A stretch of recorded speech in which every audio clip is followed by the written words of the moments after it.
So thank you for joining us for the 23rd Annual Friedman Lecture and Awards. My name is Brian Carpenter, and I'm a professor in the Department of Psychological and Brain Sciences here at WashU.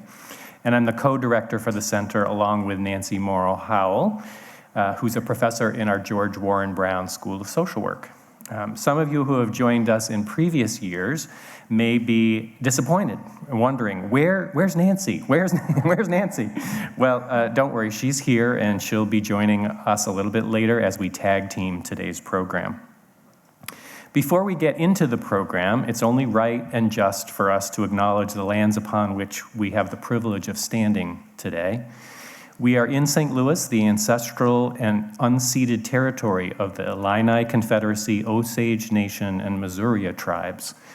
The process of knowing and acknowledging the ground beneath our feet is a way of honoring and expressing gratitude for the people on this land before us. It familiarizes us as students, instructors, faculty, staff, and visitors with Missouri's indigenous tribes, cultures, histories, and relations on the Washington University campus and within the St. Louis region. I'd also like to recognize our generous sponsors who support this event and many other center activities throughout the year. They include the WashU Institute for Public Health, which provides incredible intellectual and administrative support, the Foundation for Barnes Jewish Hospital, which helps us with several funds that support today's program, and the newly launched Washington University Center for the Environment and its inaugural director, Professor Dan Giammar, who you'll hear from later today. The center was an obvious partner when we chose the theme for this year's program, and they've been gracious, creative partners, and we look forward to future collaborations with them. I mentioned our support from the Institute for Public Health here at WashU, and I'd like to acknowledge two people at the Institute who have offered critical guidance, wisdom, and support in our work. Dr. William Powderly, who directs the Institute, and Leah Kemper, the Associate Director. Please join me in thanking them with your applause. To be candid, though, the people perhaps most critical to the success of everything that the center accomplishes are its steadfast staff, Natalie Galucia, Emily Hickner, Michelle Dinman, Kim Furlow, and students Ronnie Hyo and Anastasia Rule. These folks deserve applause times 2, so let's make some noise for them as well.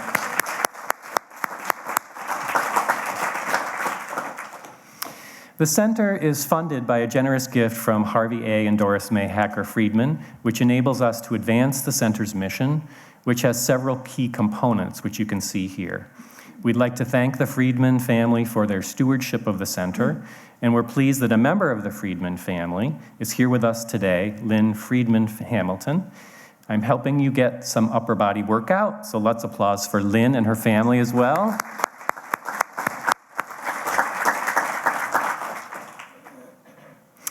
So what do we've got lined up for you today? Well, there's plenty. Here's the program, and we'll begin with an update on the center's activities in the past year, move on to an exciting presentation of several awards before turning to our keynote speaker. We'll take a brief break to restock on our beverages and food, and then resume with what will be a very lively panel discussion, which includes your questions. We'll wrap things up with a few announcements and send you off into the world to advance aging in your own worlds. So on to a little bit of a review for the center's activities in the last year. Every year we continue to expand our presence in the community, offering seminars and programs both here in St. Louis and nationally. Here are a couple of examples. Our center manager, Natalie, has been on the road presenting to audiences in California, Florida, and elsewhere, spreading the word about ageism. Nancy and I recently led an online seminar for clients of a financial services firm that focused on caregiving. And we also facilitated a lively discussion this winter with members of STL Village on whether age matters when we're thinking about the US president and other governmental leaders. If you know anyone who's part of the STL Village, and there are several of them here this morning, when I say that our conversation was lively around this issue, that's a tremendous understatement. In February, we were also invited to present at the Health Equity Program sponsored by the Missouri Foundation for Health. This program brought together service organizations and funders here in the region that focus on aging issues for a conversation about how to think about health equity across the lifespan. As part of our contribution to that conversation, we compiled interviews with younger people about their perspective on aging, to emphasize the idea that healthy aging is an intergenerational and lifespan issue. Here's a clip of some of those young people talking about aging from their own perspective.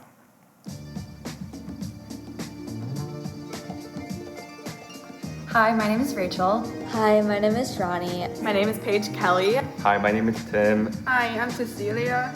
Hi, my name is Karna. Hi, my name is Matt. I'm Jessica. Hi, I'm Ellie. Hi, my name is Hannah. And one of the things I'm most looking forward to as I get older is seeing my family grow. What I look forward to when I get older is being able to spend time with loved ones. One of the things I'm looking forward to is thinking about what I can give to the next generation and really being able to focus on that at the end of my life. I look forward to kind of retirement when I get older. I look forward to, I guess, just hanging out with my friends and family more, not going to work, maybe like just watching Netflix and whatnot. Definitely not to develop any serious physical health diseases. What concerns me most about getting older is seeing physical changes in my body. Probably just maintaining a sense of autonomy and being able to take care of myself. Loneliness and having to see loved ones die.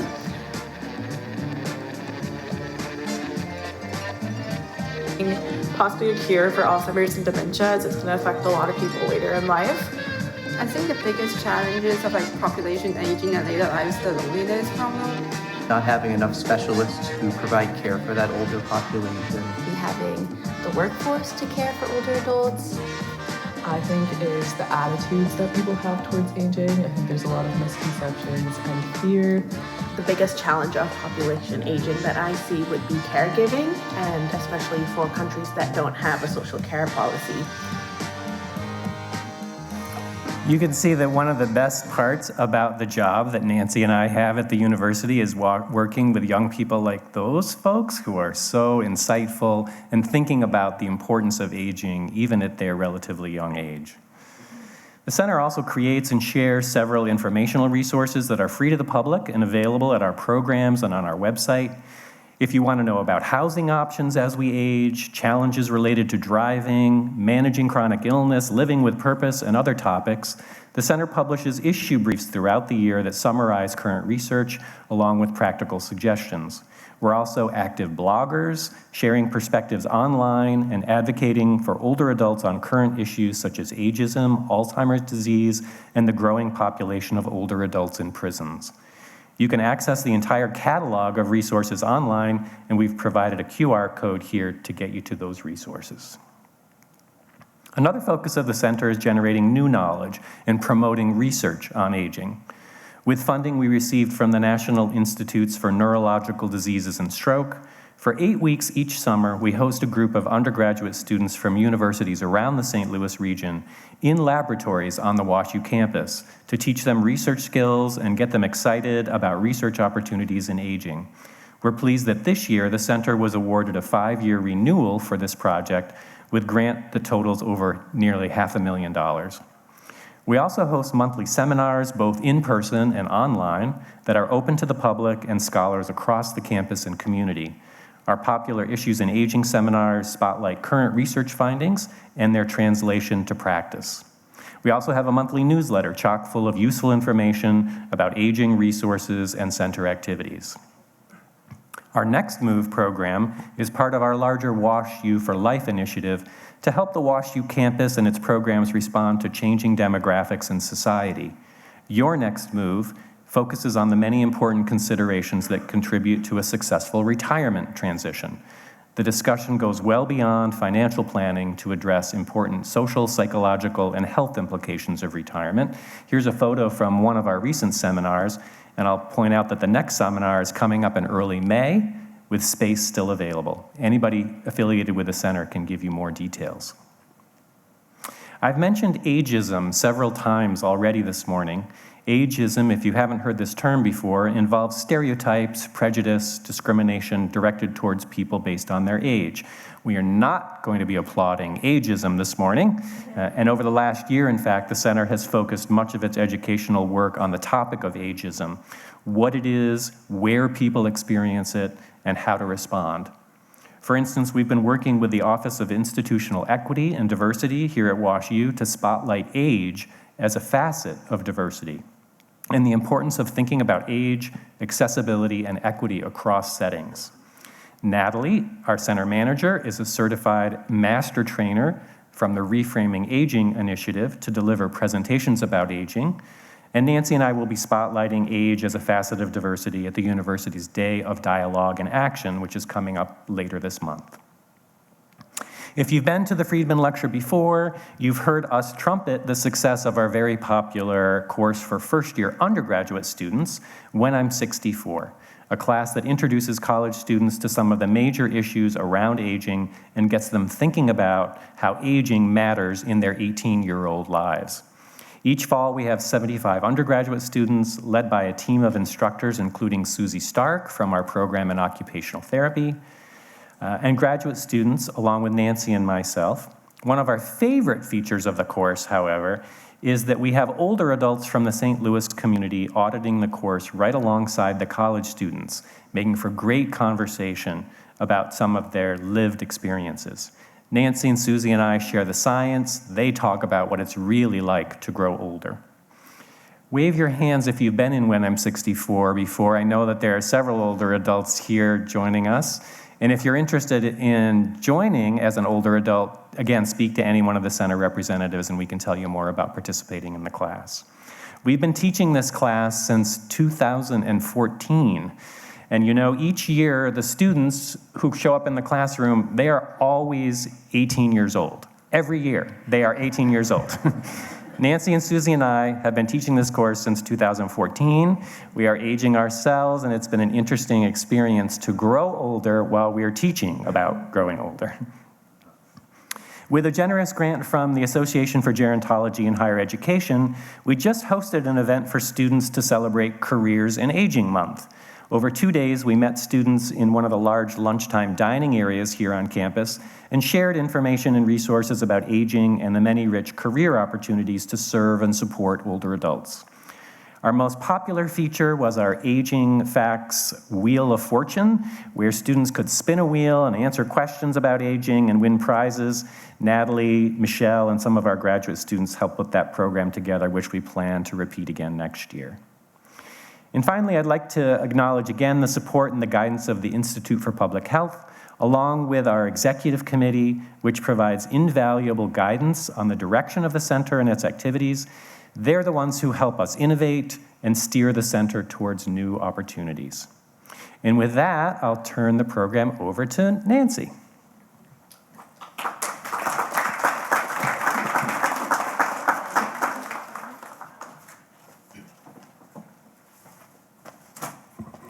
Thanks, Brian. It's been such a joy having Brian as a co-director this year. You can imagine his vision and his energy. So thank you. I get to do the fun part of this program now. And in fact, now that I think about it, I've designed this co-directorship for him to do the hard part, me to do the fun part. Did I tell you that? Is that okay?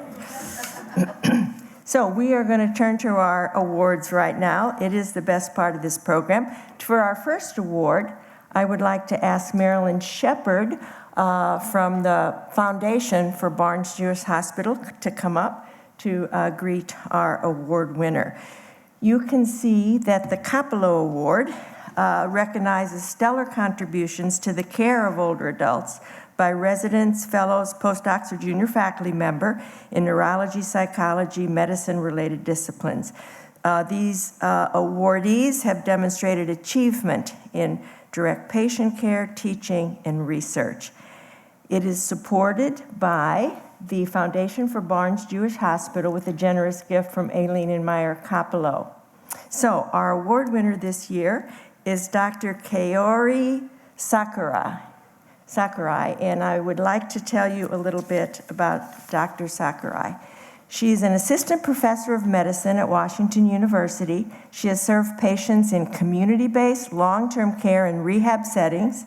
She has made outstanding contributions to clinical care and education in geriatric medicine here at WashU. Her nominator states, "I frequently hear testimonials from Kaori's patients about her thoroughness and compassion. Many tell me that they have never experienced a primary care physician that is able to address their health needs so well and understands the complexities of their care." So with that, please join us on stage, Dr. Sakurai.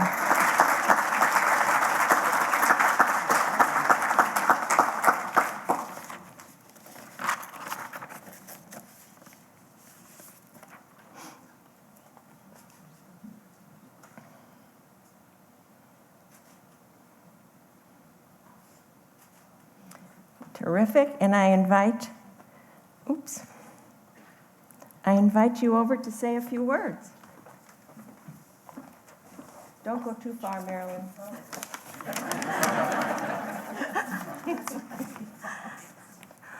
I would like to thank Dr. Maura Howell and Marilyn Shepard, the Foundation for Barnes-Jewish Hospital, and the Capello family for this honor.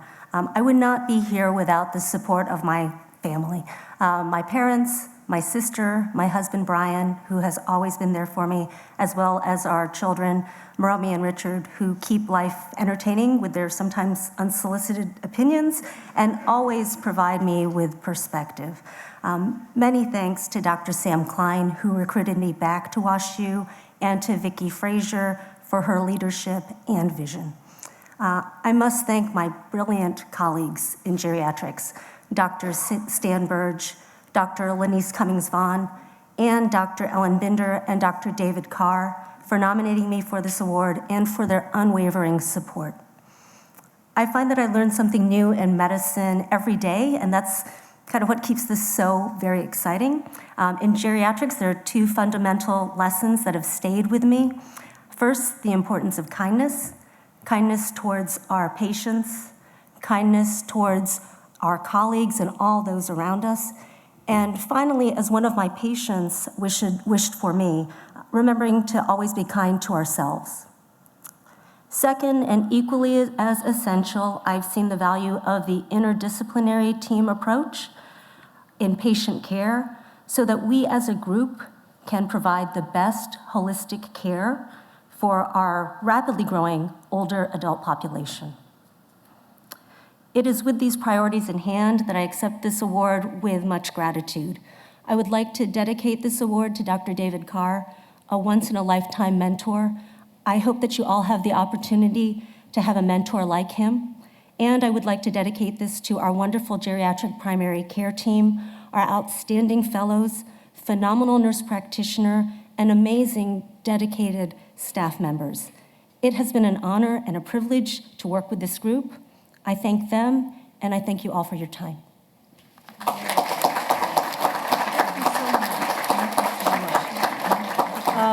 You can take it or leave it, whatever you prefer. You want to take it? It is heavy. Thank you. Congratulations to the geriatric team that got so much good recognition. Okay, for our next award, I'd like to invite Lynn up. Lynn Friedman Hamilton, representing the Friedman family. So the Doris, yeah? Thank you.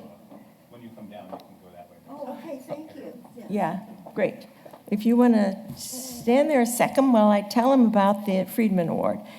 This award recognizes individuals who make outstanding contributions in service to older adults. These individuals make these contributions through practice, education, advocacy, research within the St. Louis region. This award is supported by the Foundation for Barnes-Jewish Hospital and the Harvey A. and Doris Hacker Friedman Endowment for Aging. This year's award winner is Madeline Franklin from the St. Louis Village.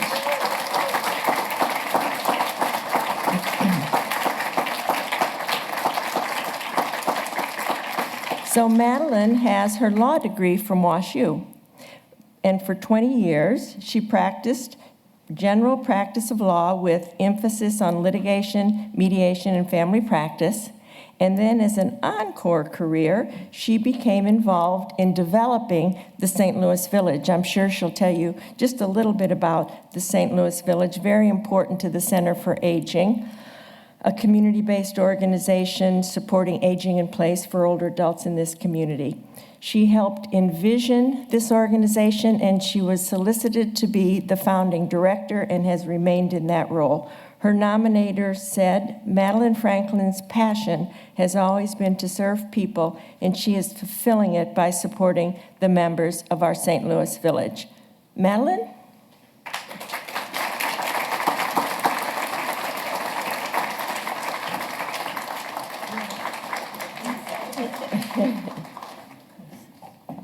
You want to get your award first, Gal? I'm so happy. In a picture?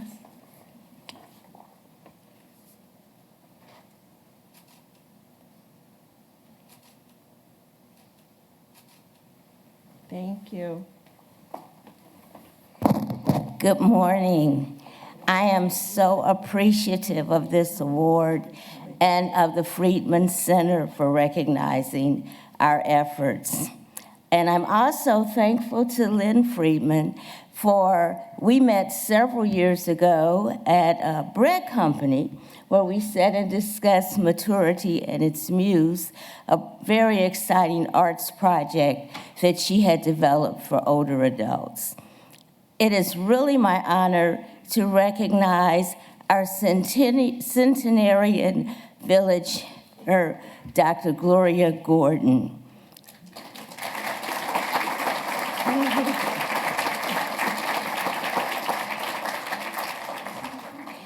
In 2012, at the age of 88, Gloria Gordon had a vision of creating a diverse and inclusive community for older adults who wanted to age in place.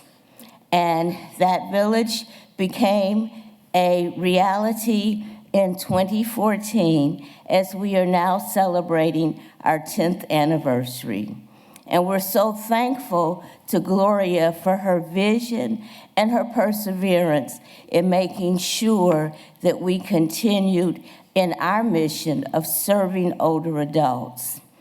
Gloria is an amazing person. I remember when the pandemic came and we had to cease our in-person programming, I got a call from Gloria who said, Madeline, are you familiar with Zoom? Well, we must connect with Zoom now and have our virtual program. And so she has kept me on my toes throughout these past 10 years, and we're so appreciative. Next, I would like to recognize our village people, our board members, and our volunteers. And I would ask them to stand at this time.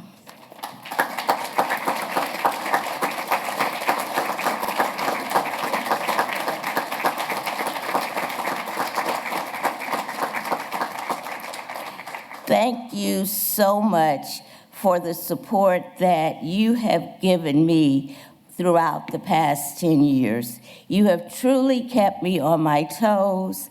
We have been involved in some exciting programs and activities, as well as providing services to older adults who want to continue living in their own homes. And so I just want to say to our village members, thank you so much for this tremendous ride throughout these past 10 years. And finally, I would like to thank my family members, my brother and his wife who drove in from Chicago on yesterday, and my sister. Without your support, I couldn't do what I do every day. And so I truly, truly appreciate all of you. Thank you so much. Now you want to drag this down? It's heavy. Here's a back. Yeah. There's a back thing here that's okay. I can let you go. Thank you. This back weighs a little easier. Thank you.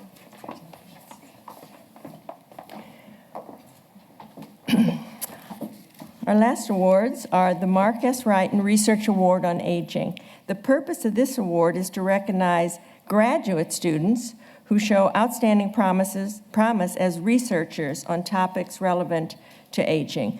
Students win this award by participating in a 3MT competition, 3MT meaning 3-minute thesis. And they have 3 minutes to come up and in language that we can all understand, tell us about their research, and they win cash prizes and the opportunity to do their award-winning presentation here. This award is also supported by the BJH Foundation and the Friedman Endowment for Aging. So the award was named in honor of our Chancellor Emeritus, Mark S. Wrighton, who's going to join me up on stage here now to give the awards to our 2 winners. Mark?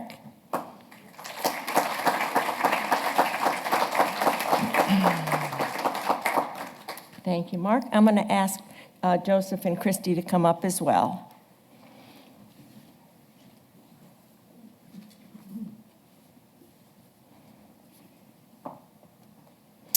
I'm going to first introduce you to Joseph Lin. Joseph is a student in the MD PhD program at the School of Medicine. He completed his thesis research in the lab of Dr. Apte, who is an ophthalmology and visual science expert, studying the mechanism of inflammation and regeneration of the eye. Joseph has returned now to the med school, and he says he hopes to graduate soon. We hope so too. So Mark, would you like to recognize Joseph?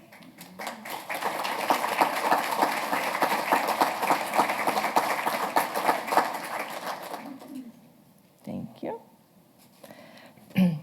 Christy Lero is a doctoral student in social work at the Brown School. Her research interests include promoting psychosocial well-being of caregivers of people living with neurodegenerative diseases at the end of life and into bereavement. She won first place in this award, and we would like to recognize her today. Mark?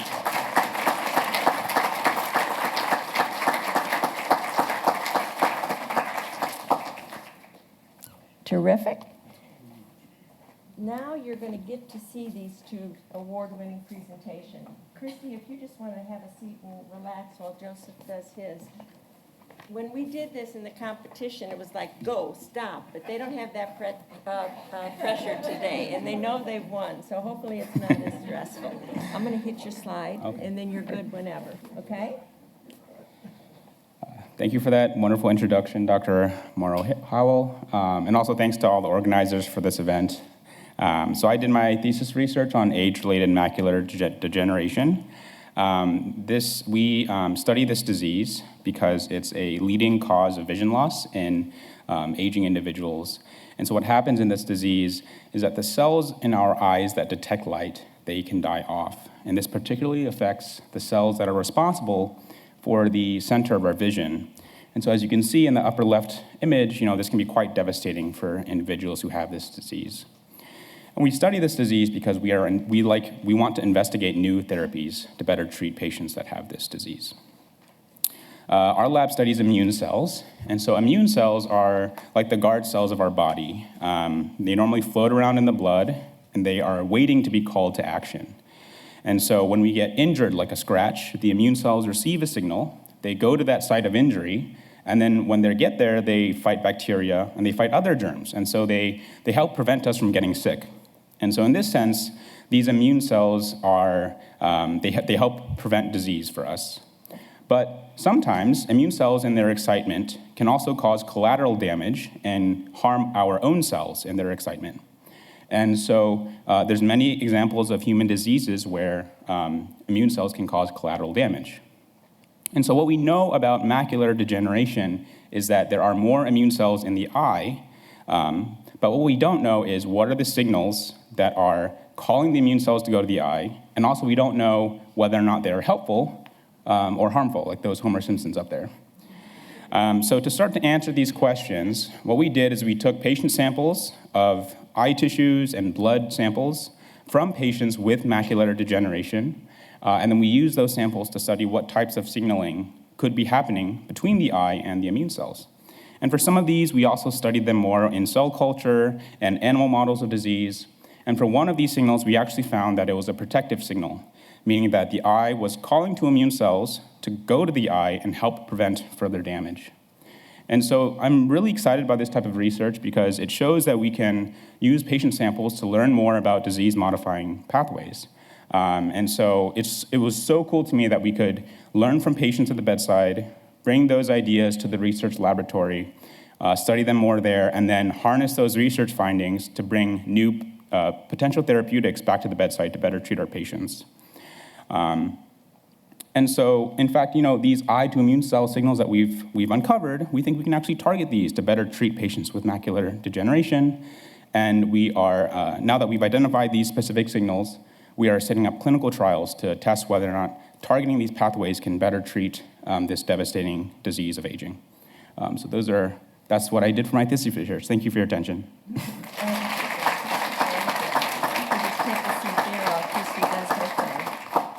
Thank you.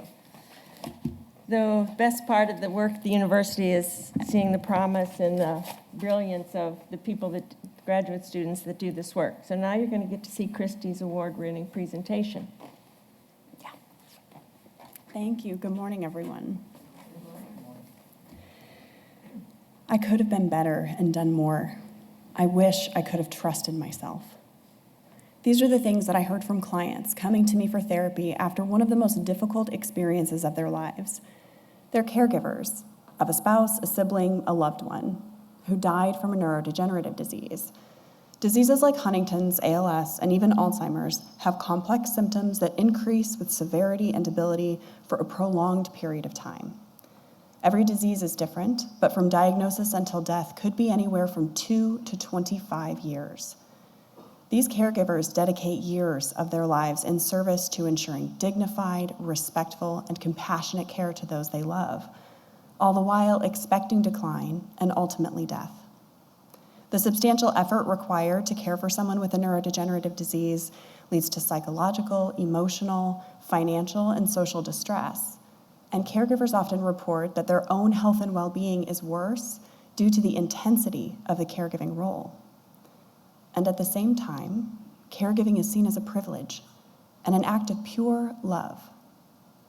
So how can we channel that love to the caregiver too?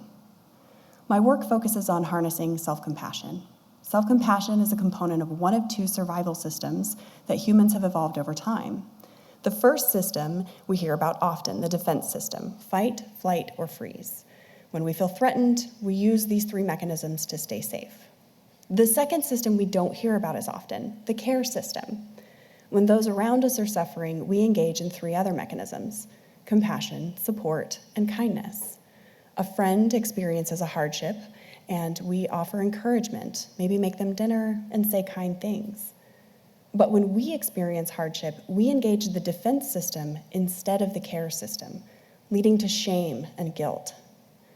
The shift from defense to care lies in one question: what do I need right now? Heeding the answer to that question could mean allowing yourself a break, calling for help, and realizing that you are not alone. The current measure for self-compassion was developed for a general population, not caregivers with such a unique experience. So my work focuses on adapting the self-compassion scale to reflect the caregiver experience, providing clinicians and researchers with an accurate measurement tool and further intervention development. Self-compassion is a pathway to helpful coping, like accepting help and being gentle with yourself. This leads to better psychological, emotional, and social well-being. And the best part is that self-compassion is a skill that can be practiced and strengthened. So caregivers can say, I did the hardest thing that I've ever done, and I did the very best that I could. Thank you.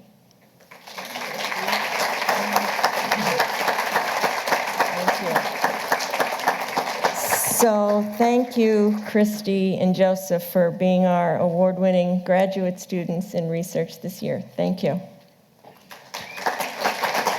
Okay, folks, we're running a little late. Brian, you got to catch us up. The hard part. Okay. All right. So now you're in for a real treat. So today, our keynote speaker is Dr. Karl Pillemer.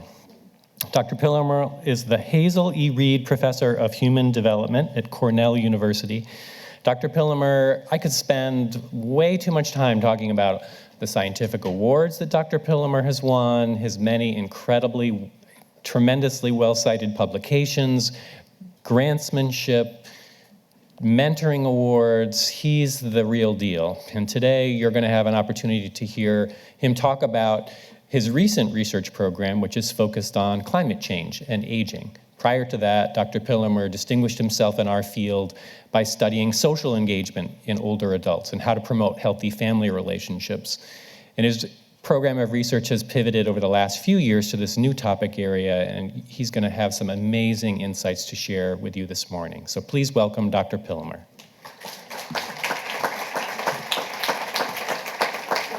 Thanks, Karl. Well, I really hope I am a treat. That's exciting. And so I have some water. I have to say, I have to be cautious. I was giving a talk at the Spanish Congress of Gerontology. It was a huge room, and I was up on a jumbotron. Oh, I'm sorry. Go ahead. You have to do mine. And I can keep you busy while they're doing the computer. And I had a bottle of water on the side, and so I was in huge living color, and I knocked the bottle of water, sending it pouring completely over. And I didn't skip a beat, kept on going, and then I did it again. So I actually did this twice with like a cascading waterfall down the, and it's all captured on video. So it's, it has to be somewhere there. You know, I know we're running a little bit behind, so maybe I'll just start by saying a few words, by way of beginning. As was mentioned by Brian, lots of us who are working on aging and climate change now, almost everybody, I would say, have only been doing it recently. So almost no one has been doing this for their whole careers. And what a lot of us have done, and it's my own personal journey, is trying to think about how we can use our own methods, our theories, our approaches in gerontology, and move them into this area. So, for example, a colleague of mine studies decision-making and risk among older people. Oh, I need to do that. All righty. Oops, that didn't work. Hold on.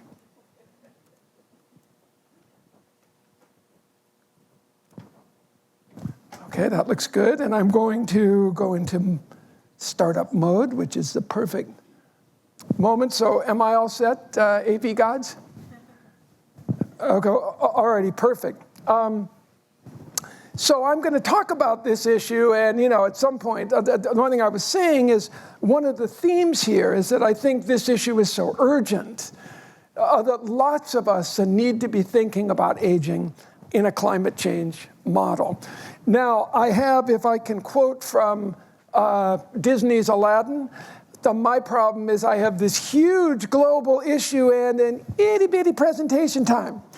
So I am going to prioritize a few points here.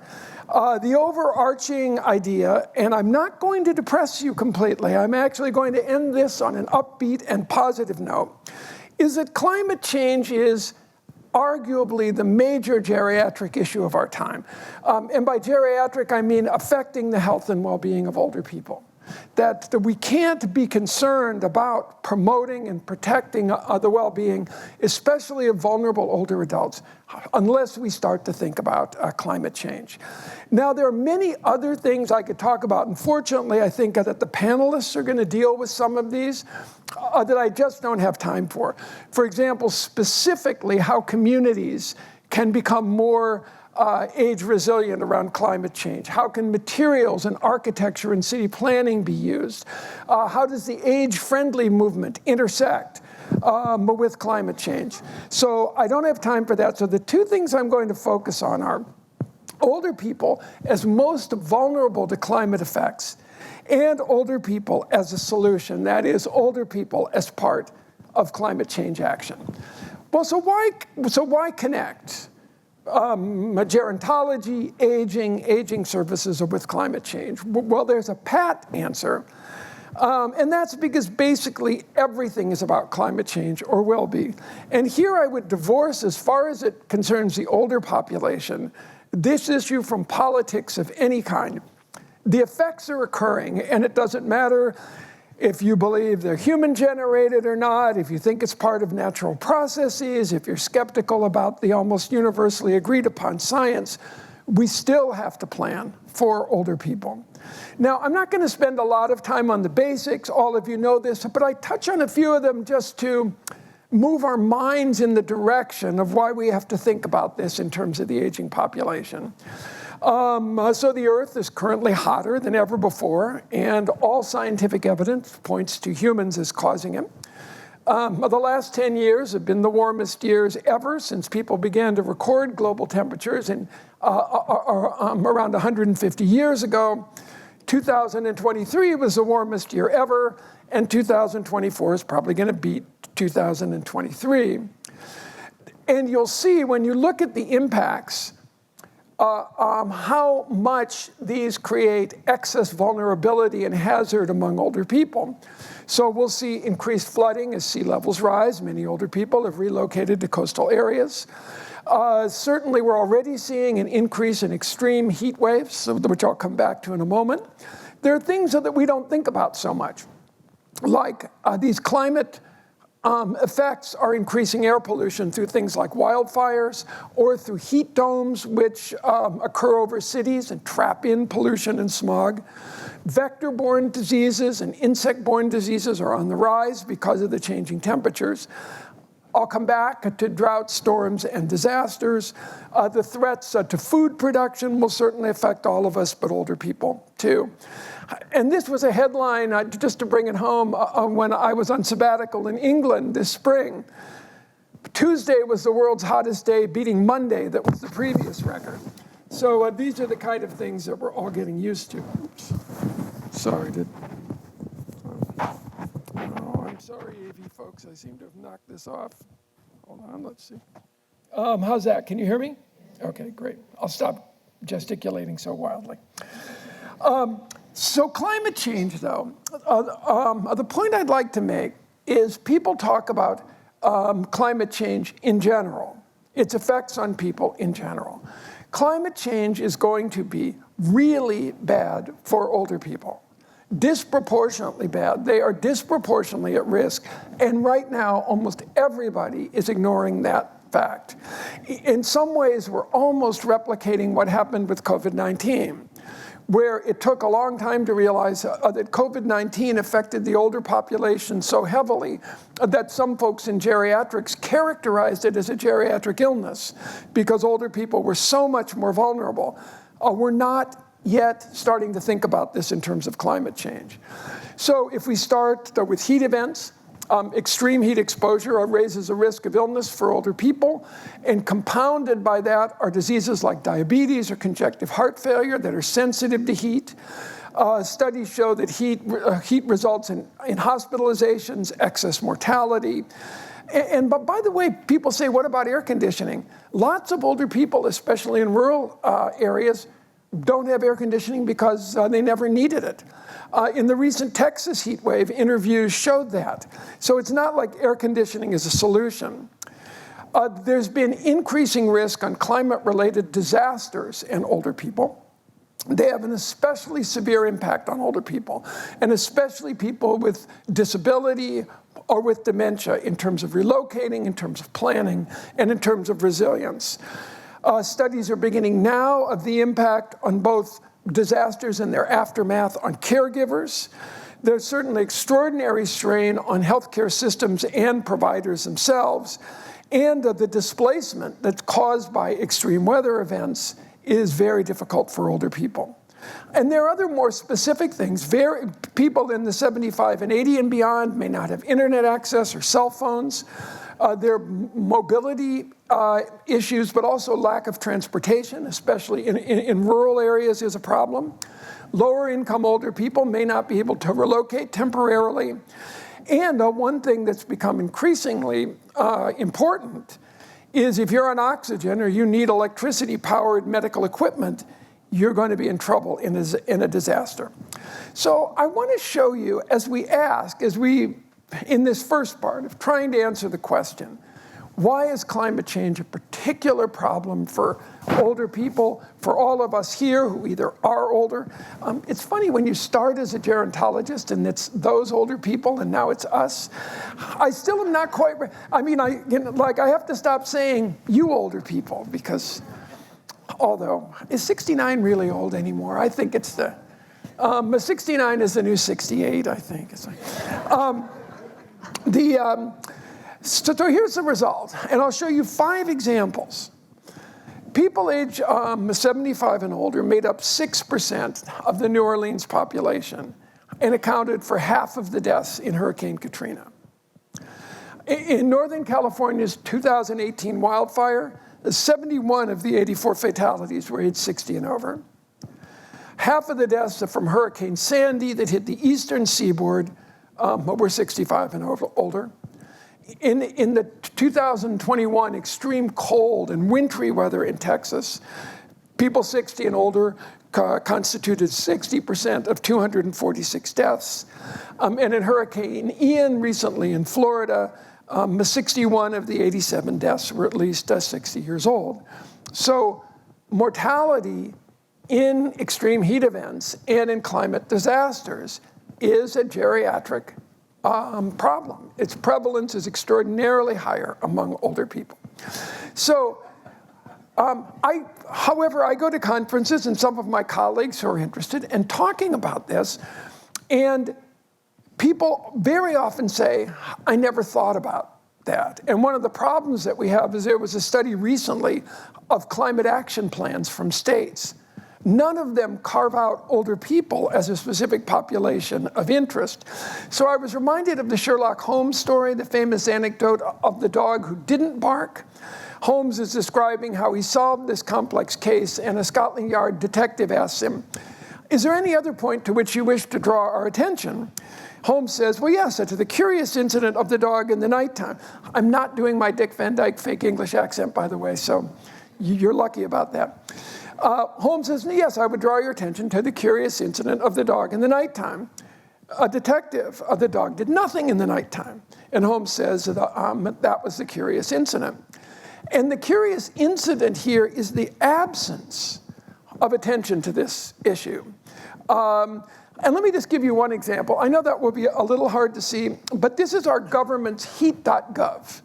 But this is where you go to learn about the effects of heat and its health hazards. Oops, sorry. Across the top are the people most at risk to extreme heat. And you'll see it's children, athletes, emergency responders, outdoor and indoor workers. Isn't that everybody, by the way? Outdoor and indoor workers? But I think they mean outdoor workers.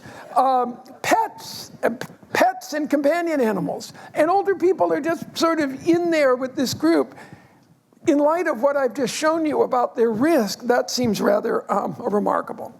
I'll give you 2 other examples of the lack of concern.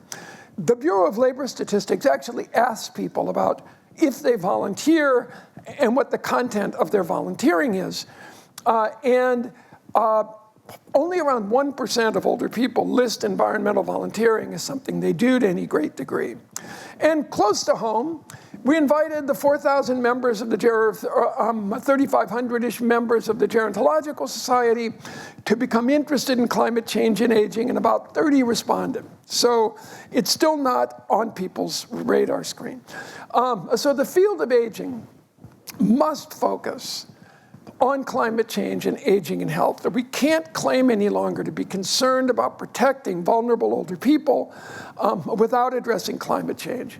I'll also add that lots of narratives about climate change are based on concern for future generations, for our children, our grandchildren, or what's going to happen in 2100. And for older people, the future is now. It's actually occurring right now. So what I believe that we need to do is to seek the intersections. We have to move gerontology, geriatrics, aging services, and older people themselves into thinking about the intersection of aging and climate change. So we have to move from here to here in our Venn diagram. Let me say, one great thing about this area is all of us can enter it with kind of a beginner's mind because it's very new. So I know there are researchers here and program planners, so some things that people could look at is the intersection of the aging population with preparation and planning. So how do we prepare for these heat events and climate-related disasters? We need to know a lot more about vulnerability. Katie Cherry, who studies this kind of thing at LSU, has found it's not just older people's vulnerability, but it's also their resilience. In some studies they've done after major disasters, older people have psychologically recovered a little faster than younger people, in part because of prior experiences with crisis. So we can understand both vulnerability. Certainly inclusiveness. The climate change movement has been accused of being ageist, and I think of this in terms of the work that the Friedman Center does, with a sense of blaming older people. Liat Ayalon is someone who has worked on this area of looking at ageist dialogue and narratives in the climate change movement.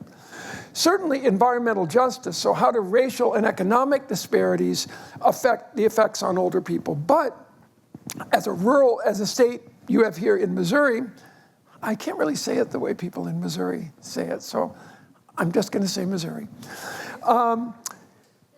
Rural populations are actually probably at substantially higher risk because of agricultural work. The average age of a farmer is 58. And the people who continue to work in farming in the face of climate change are going to have real issues. So I'm going to finish. I'm going to just touch on one area. I do it for 3 or 4 reasons. One is I really believe that one of the most important things in climate change is mobilization of public interest. That we have to be able to move large numbers of people to caring about this. And some would argue that we aren't evolutionarily made to do short-term sacrifices for things that might happen several years or decades or centuries down the road. But again, the urgency for the older population is there.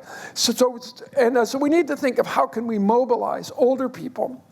Also, it's because I would like to end on this positive note of not just thinking of older people as victims, but also as older people as active agents in preventing climate change and in mitigating it and in adapting to it. And I'll come back. And it's the area in which my group is doing its work, so I can actually talk about something I know about. So I'd like to shift from their vulnerability to older people as a solution to climate change problems, and especially their need for full participation. And we have to see older people as active participants. I borrowed one of my favorite expressions from the disabilities movement, nothing about us without us. That we can't just plan for older people in the absence of older people being involved. Their concern has to be a big part of this. But one thing I'm going to share with you, and I'm going to put in a plug, we're in the midst of a study of older climate change and environmental activists. So I'm going to show you a few clips from our interviews briefly, because we're really trying to understand how can we tap elder wisdom to understand things like how younger people can remain hopeful, how can older people get more involved. So if we have any active environmental volunteers out there, we are still looking for interviewees, so come talk to me or ask one of the organizers. One of the reasons why this is so important is usually in our society, you can only have one problem at a time, and it's very rare that you can solve 2 problems at once. And in this case, this massive need for engagement and volunteerism fits extraordinarily well with the developmental stage in which older people find themselves, both materially and psychologically. So older retirees in the US and in Western society certainly have more discretionary time, a valuable experience. Sometimes they have resources. As noted, the collective impact of people 60 and older, especially with the aging and the baby boom, is so enormous that if we could overcome political divides and have mass mobilization on this, it would be enormous. But I want to say, too, that, and I know some work's been done at the Friedman Center on this, that older people, and those of you who, probably most of you are aware of this, but in case you aren't, there's decades of research on generativity in older people. So as people reach their 60s and beyond, they become pushed in a way, an internal push towards making a difference for a world that they themselves may not live to see. So the idea is to be generative, is to help future generations in your current activities. And that's where I think this kind of work is so appropriate. And let me give you an example from one of our interviewees who I think really sums this up well.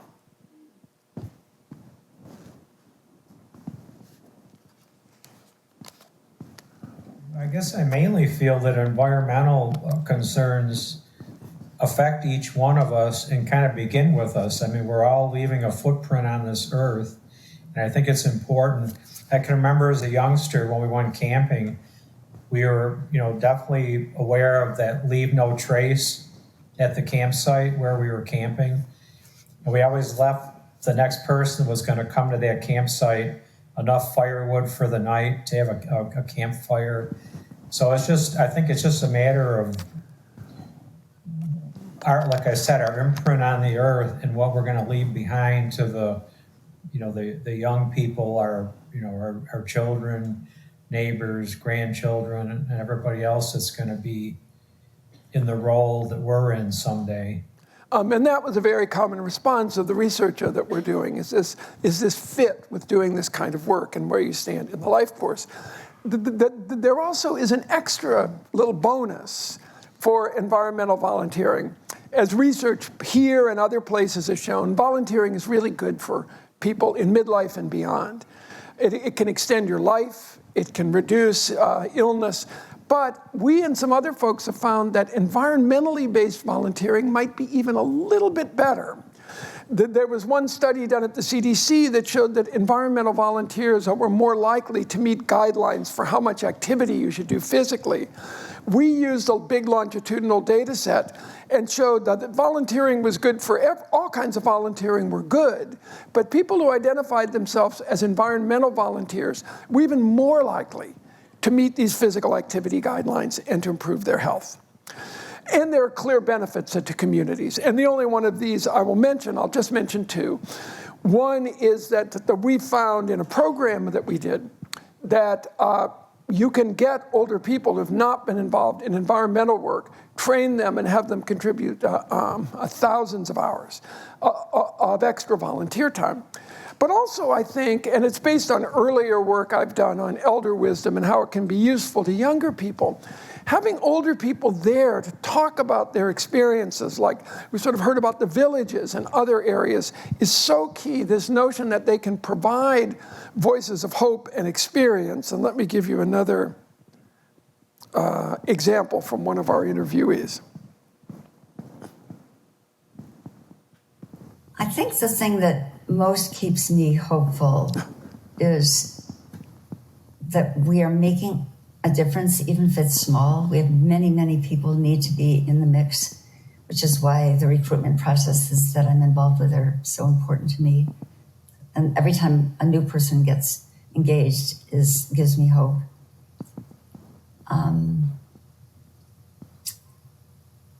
I guess I just think it's being in the place of working to make a difference in itself gives me hope. The last thing I want to do during the rest of my life is sit around and wring my hands about what isn't working. So just being engaged is hugely, hugely hopeful in and of itself. Right. I know it might just be a drop in the bucket, but I actually think it's more than a drop in the bucket, because we can have a big ripple effect, and we don't know quite where and how. And that, again, this idea that environmental engagement is an antidote to climate-related anxiety has been a very strong aspect of this. So we need to develop ways to promote older people's climate change action. And this is the last point I'll make, but I do think it's a very important one. We've done a series of studies looking at older people themselves and why they become engaged or not in environmental work. As you've seen, it's a very small number who do choose this as their main volunteer activity. And we also have surveyed local environmental organizations looking at their elder friendliness and how ready they are to accept and involve older people. In fact, it just occurred to me this minute that taking some elder-friendly principles, some age-friendly principles might be useful in this domain. One thing that we need to do is create pathways. One of the major barriers we found of why people after retirement choose another kind of volunteer work is they feel that they don't have the expertise or the knowledge even to choose the right activity. And so programs can offer this kind of environmental and climate change literacy. Most environmental organizations don't adapt activities well for people with mobility limitations. So you're expected to do the stream cleanup or the trail maintenance without thinking if someone could organize it, that they could raise funds for it. Whoops. Established environmental organizations need to expand their outreach to older people. And we also do, for people 75 and older, the digital divide is diminishing, but if you offer things only virtually, you lose people. I know we're running a bit behind, so I have an easy place to truncate my presentation a bit because the information is readily available online.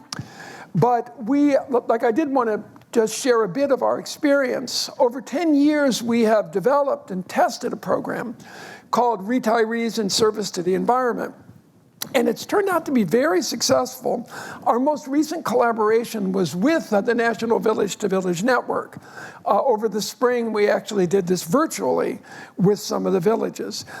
It's a community-based program to increase environmental participation among people, especially trying to grab people after retirement.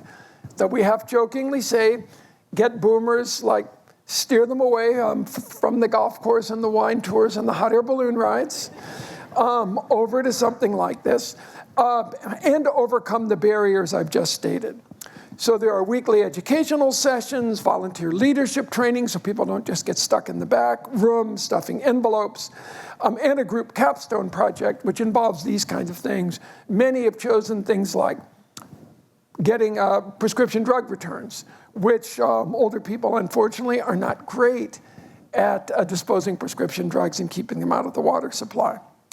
And there were many benefits of this program, both individually and for communities.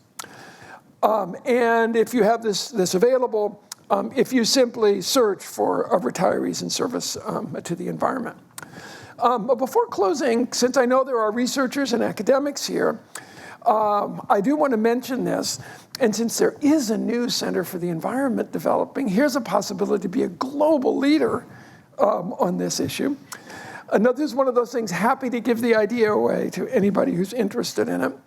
I think there is a world of exciting research opportunities that really do involve folks here who are from organizations involving older people and older people themselves of being part of a participatory research process. Again, the nothing about us without us.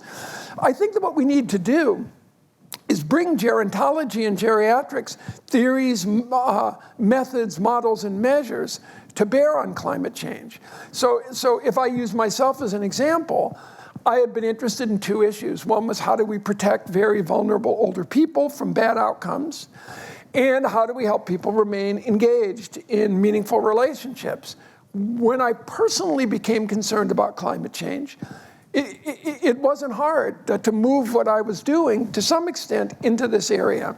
And I would argue that the problem is so urgent, I encourage other researchers to think about that. So there are huge and fascinating research opportunities for understanding and intervening in climate change effects, for developing ways to let's not give up. How can older people help it to prevent climate change and for resilience and adaptation? And this is really going to require partnerships, and I think it's this kind of partnership that places like the Friedman Center have already. that could really be exploited. So I, tend by nature to be optimistic. One thing which many older people did argue in their advice to younger people is not to give in to despair, which surveys show young people are on the border of doing, and to engage in action. So I'd like to leave you with Jay, who's one of our interviewees. Oh, I'm sorry, excuse me, very important.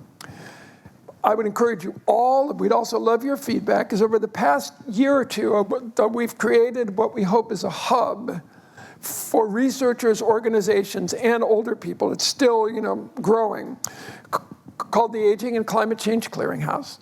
It's getting enough traffic that if you simply enter those words into your search engine, you will get there. It has more of the kinds of inspirational videos I'm showing you from our interviewees. For researchers, there's a searchable database of journal articles, annotated bibliographies if your students are interested in this. And for older people, there are discussions of pathways to engagement, and for organizations, ways to engage older people. So, and we'd love people's feedback on this site too. So, to get us all, I think, leaving, I think, is a good transition for what we're going to do next. So let me let one of our interviewees, Jay, have the last word.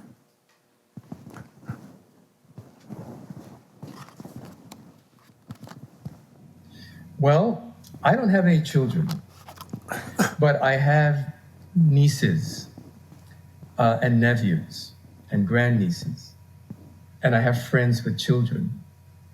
And as a man who loves life and loves, I know I'm coming in short order to the end of my life, but I'd like to see the human experiment continue.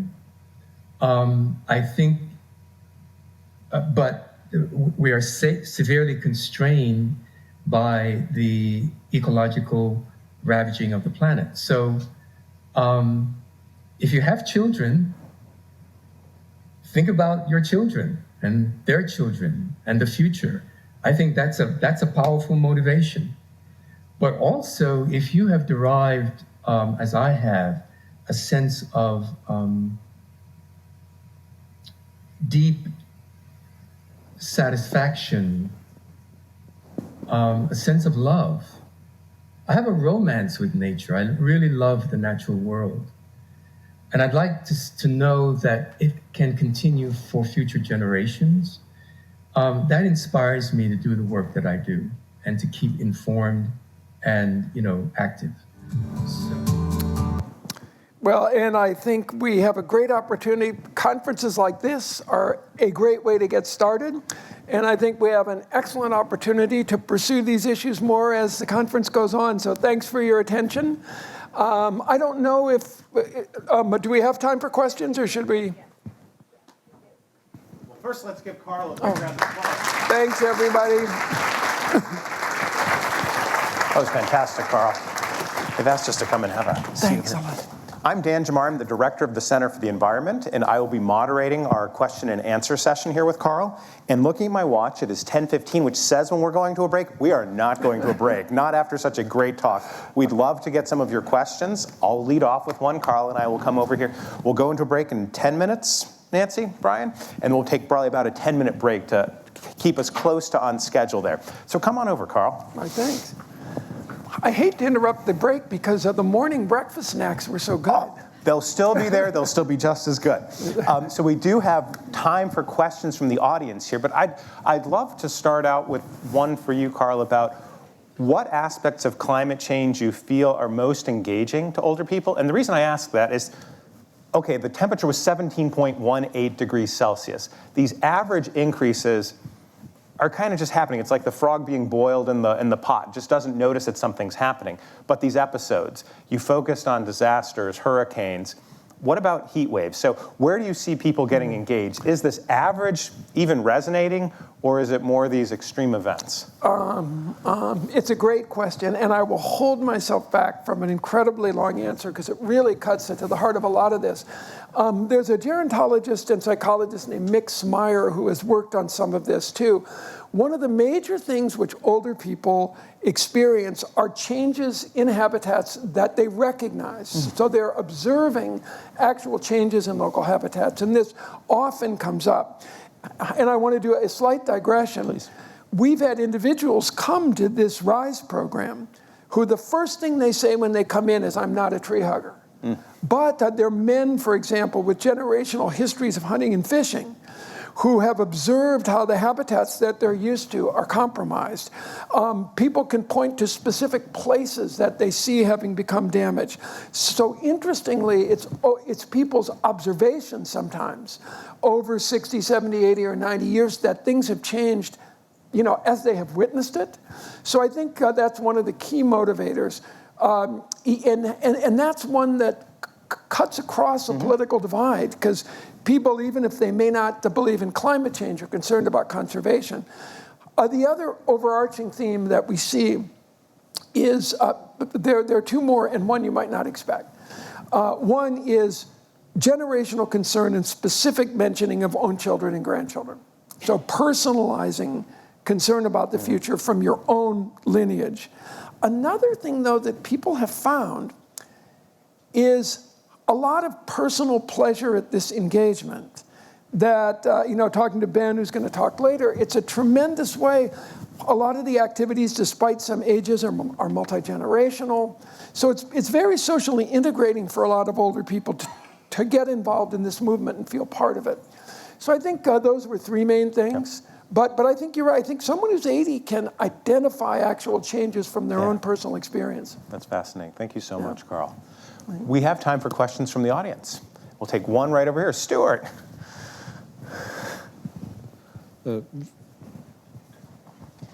Short question. Can you say anything about third act?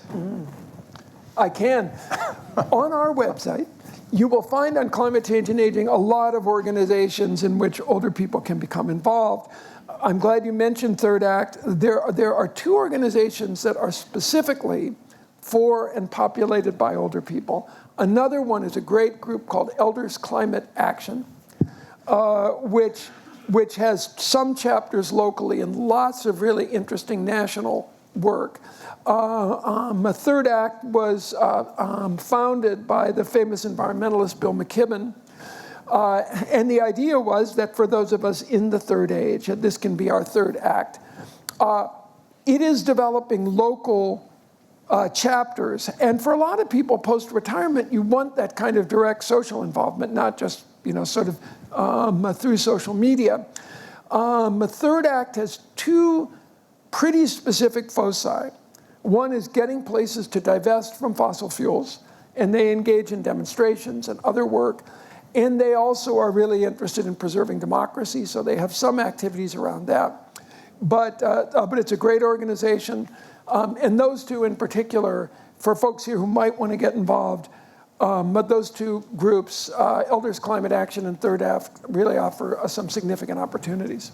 Thanks for the opportunity to mention that. Hi, have you considered connecting with AARP? Most people, no matter where they come from or where they live, they are members and they receive their communication regularly. And most of us open those magazines and read through. So that's one way that you could certainly bring your message to people all over the country, no matter where they are or what their socioeconomic educational status is. If we could pause the recording for a moment, I would, because I want to be able to, quote, have lunch in this town again. But we've had a lot, it's challenging to get the major national aging organizations to engage in this and make it a priority. The one exception has actually been the American Society on Aging, which now has an actual statement on climate change and has tried to prioritize it. AARP is often very focused on its core issues, for example, preserving Social Security and Medicare, and promoting active aging. It's just been difficult to attract the attention. Even our own Gerontological Society, we're working with to try to get them to make it more of a priority. So I absolutely agree with you. Really what we need is movement on both ends. We need major environmental organizations, the Nature Conservancy, the Sierra Club, the Environmental Defense Fund. They need to move more into the aging sphere. And aging organizations just must kind of move there too. And it is slow. I gave a podcast on the GeriPal podcast, if anyone's seen it, for geriatric and palliative care physicians. And even in that context, it was perceived as something new, novel. No one had thought about it. So I totally agree with you. And anybody here who has high-level contacts at AARP, come see me afterwards. That's a great question. Thank you. Please, right here. I don't know how you get a mic now to talk. Can you stand up and talk loud? She says she can't. I just would like to know, how does the United States compare with other countries on age? Very, very interesting. You want to repeat the question? Yeah, sure. That'd be great. So how does the U.S. on this issue compare with other countries? It's very interesting because we do have some international data on attitudes towards climate change and involvement, and it really does vary by country. In the U.S. and in a number of other Western countries at least, older people in general report lower levels of concern about climate change. I mean, not everybody, of course, we're only talking averages, but on average, lower levels of interest we should sacrifice economically to prevent it, and are less engaged. But some countries, like in the Netherlands, there's very high proportion of older people's interest, very heavily involved, and we've tried to understand why those differences exist. One is that in some countries, there's just more of a tradition of environmental activism in general. So that's one reason. But it's a really interesting area to study. One area that people have started to look at is South Asia, and Help Age International has been working with older people's organizations there, like people living on tea plantations or elsewhere. They too have found this kind of burgeoning interest. But I would say right now the interest is still relatively low in the US and most European countries, with a couple of interesting exceptions. So I think that's what people are going to start to look at, is why. Why are some countries more successful at engaging older people? Great, thank you. Go ahead, please, Bella.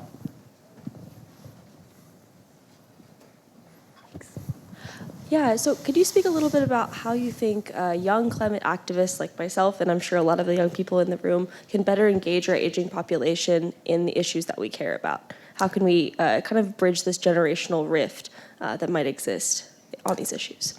Right, it's, I might, at some point, I might turn that over to Nancy and colleagues. It's a very hard genie to put back in the bottle because our society's become increasingly age segregated, and people's social networks are so age homophilous. Like the vast majority of people don't have personal friends who are 10 years older or 10 years younger than they are. So you have a cross-cultural, kind of a phenomenon. When it works really well, local environmental organizations that are multi-age, with everybody working towards a common goal, are tremendous intergenerational opportunities. So that, there really is a broad program there. I think we just need to encourage it we can certainly encourage it through formal environmental intergenerational programming. And surprisingly, I have a graduate student, I assumed these programs would be all over the place, and they aren't. It hasn't been widely done, sort of transferring these intergenerational models. On an individual level, I think, there needs to be less blaming and more sort of intergroup, understanding and communication. So I think that's a part of it. But I think actively engaging in intergenerational climate dialogue is a great idea. And some organizations are trying to foster it. If we had more time, I'd be interested in your ideas too. So. I'm Dan Giammar, Director of the Center for the Environment at Washington University, and I have the great opportunity to moderate our panel discussion today. We have three wonderful panelists up here, as well as Karl, our keynote speaker, and we'll be hearing from each of them and having a chance to have a conversation with them. But before we get started, I just wanted to, since I have this opportunity as moderator, take 1 minute of your time to tell you about the Center for the Environment and say two thank yous. So first off, the Center for the Environment is a new initiative at Washington University that started last July. It has three main functions: a collaboration hub, bringing people together, a research accelerator. Karl spoke a lot about research. How can we do new, more complex things together in research at the university? And a signal booster, getting the word out internally and externally about great things going on at Washington University.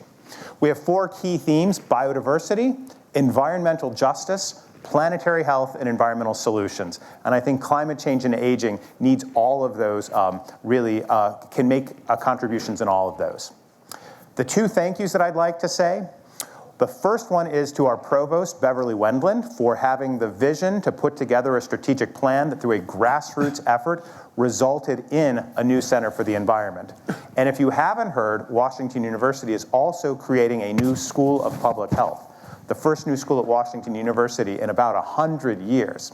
And so an opportunity with a Center for the Environment and a School of Public Health at the same time is truly a once-in-a-lifetime opportunity. And I'm grateful to Beverly for her leadership on that and for the trust she's placed in the Center for the Environment to move that forward.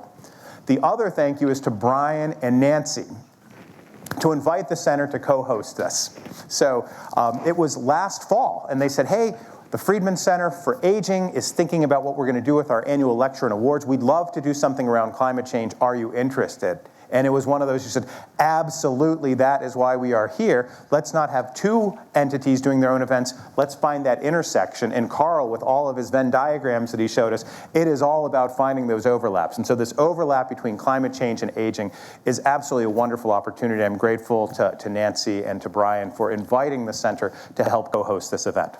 So with that, we have, in addition to Karl Pillemer, our keynote up here, we have Melanie Tobin, the Executive Director of Energy Care. Melanie has well over a decade of service in nonprofits in the St. Louis area, most recently with Energy Care, and she'll be telling you about the great work that they are doing and their mission. We have Ben Senturia, who is a lifelong activist, and this is one. Ben shared with me, I'm going to steal one of your lines, said, you know, as an activist, when you retire, you don't stop working, you just stop getting paid.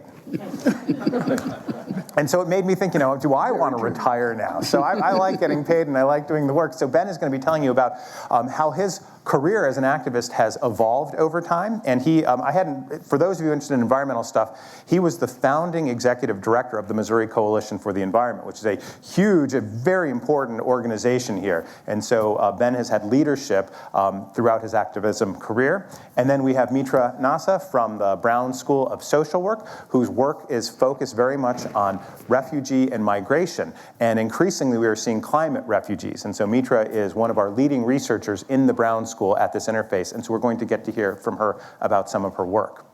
Now, this is embarrassing because we didn't actually talk about who's going first. And so I think we're going to move left to right across here. So we'll start with Melanie. Oh. All right, well, my name is Melanie Tobin, and I am the Executive Director of Energy Care. We have been working in St. Louis we started out as the most vulnerable, but right now we mostly focus on seniors. We provide year-round energy assistance, and we also provide emergency assistance in the ways of AC units whenever people don't have them, and heating help whenever they need it, which was not an issue this summer thanks to our crazy weather and climate change. We've kind of been on the front lines. As we've worked, we've noticed a much heavy shift in the summer with the heat waves. We know that the crises in St. Louis are going to continue with flooding. We don't have a great built environment, so we've slowly started to have to talk about these issues. Even though that's not really what we were founded for, we're seeing the impact in our clients, and we really want to make sure that we're helping them connect, and we're also helping connect those Venn diagrams and the people that are being most impacted. So we serve low-income communities. They're suffering from heat island effects. They're suffering from the mortality rates that go along with it. And so we're just here to provide a local snapshot of the actual impact of climate change. Thank you, Melanie. And I'm Ben Senturia. My activist career actually began at Washington University as a graduate student in the botany department under Barry Commoner.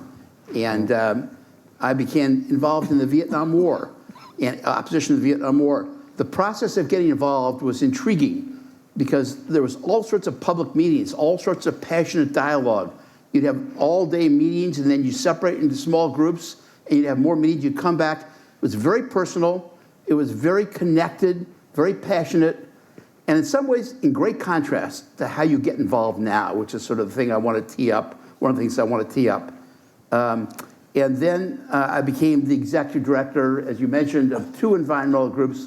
One, the Committee for Environmental Information that Gloria Gordon was very involved in its inception, and the Missouri Coalition for the Environment, where again, we had committees where people who were volunteers poured in, and we used their energies, and that's the way we made things work. Again, in contrast, I think, to the way things are happening now.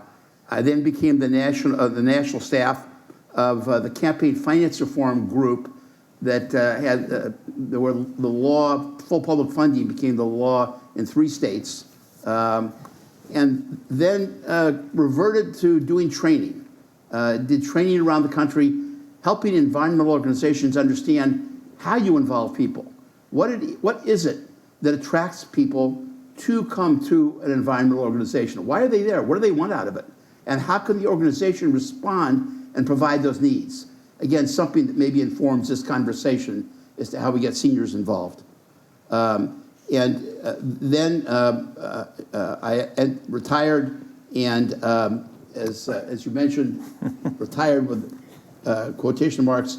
I've been involved since retirement in Black Lives Matter organizing, the Great Rivers Environmental Law Center that provides public interest lawyers for activists, environmental activists.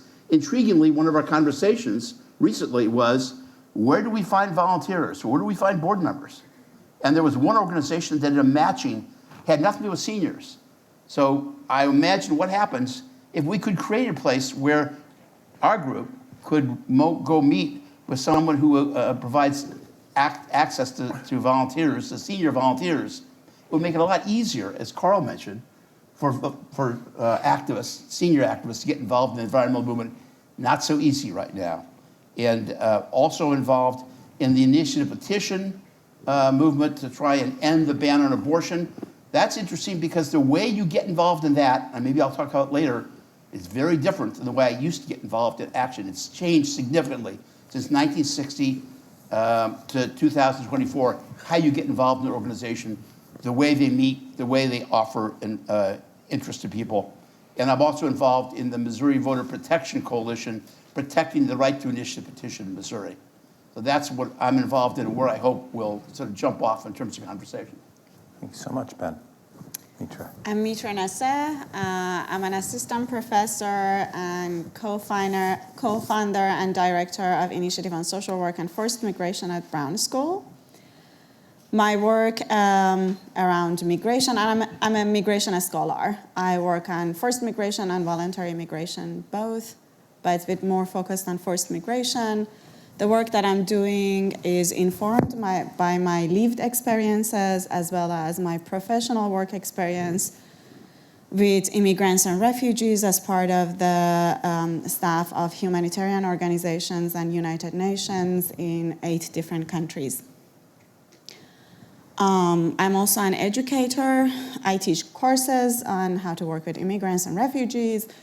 I'm a co-author of a textbook named Best Practices on Social Work with Immigrants and Refugees that it's used across the country in relevant courses. Thank you. Great. Well, this is fantastic. We have plenty of time for conversation. Each of our panelists was asked for 3 to 5 minutes, and they kept it short, which is great. Many thanks to Karl for setting the stage so much there. And so I will start with some questions. In about 20 minutes or so, we'll turn it over to open up to questions here. And I've got a question for each of the panelists, at least to get us started. And so I'll start with Melanie. Karl talked about a lot of the impacts of climate change on aging populations.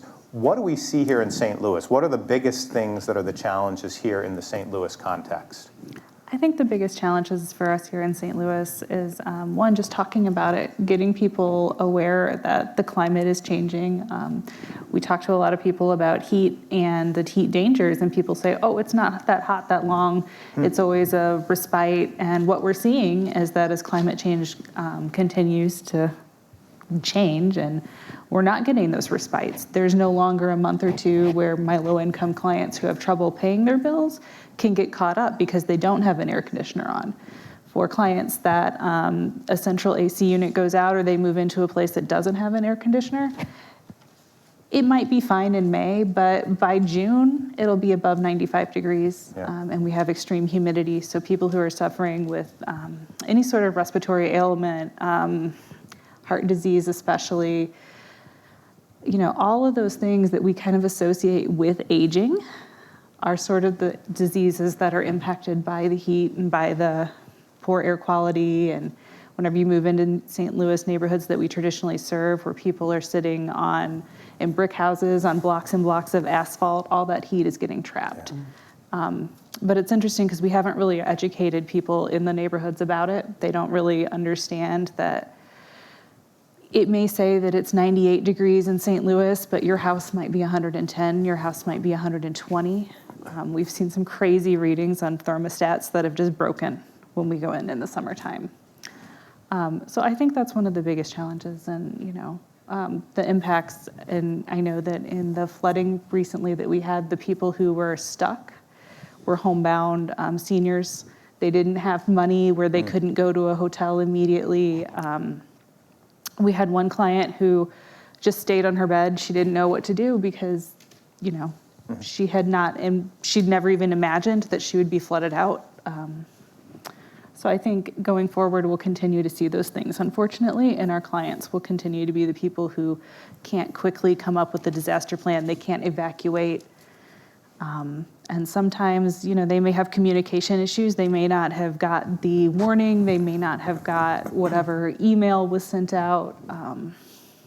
So that's one of the biggest challenges that we're Thank you so much, Melanie. One for Ben. You laid out how the getting involved in activism around the environment or the peace movement or pro-democracy has changed over time. Could you dig into that a little bit more and maybe give us some specifics of the ways that you've seen it change? Sure. The passion in the 60s for the opposition to the Vietnam War was intense. The passions right now around ending the ban on abortion, regardless of your position, is intense. So how do those excited people get involved? In the 60s, there were messages all over the place. There were announcements. You poured into meetings. You were invited. You were welcomed. There are wonderful people organizing this petition drive, but it really is the old notion of a closed room. I mean, I sometimes think that today, as an activist, I'm invited to look in the window, but I'm not invited into the room. The door is locked, the window is open. That you really can't get directly involved unless you're one of the key people that's involved. The doors aren't open the way they used to be. That's number one issue. It's a very smart, small group of people organize something, and then along comes Zoom, and along comes social media, and in a very impersonal way, you can come on and learn about what they're planning to do. It's a very different notion. It's certainly easy, it's expedient in many ways, but it certainly isn't personal, and it's not connecting. The second big issue for me is that if you think about movements in this country, the women's movement, the civil rights movement, the GLBTQ movement, the labor movement, they are specialized movements that focus on the interests of that group. Is there, in the same way, a senior movement?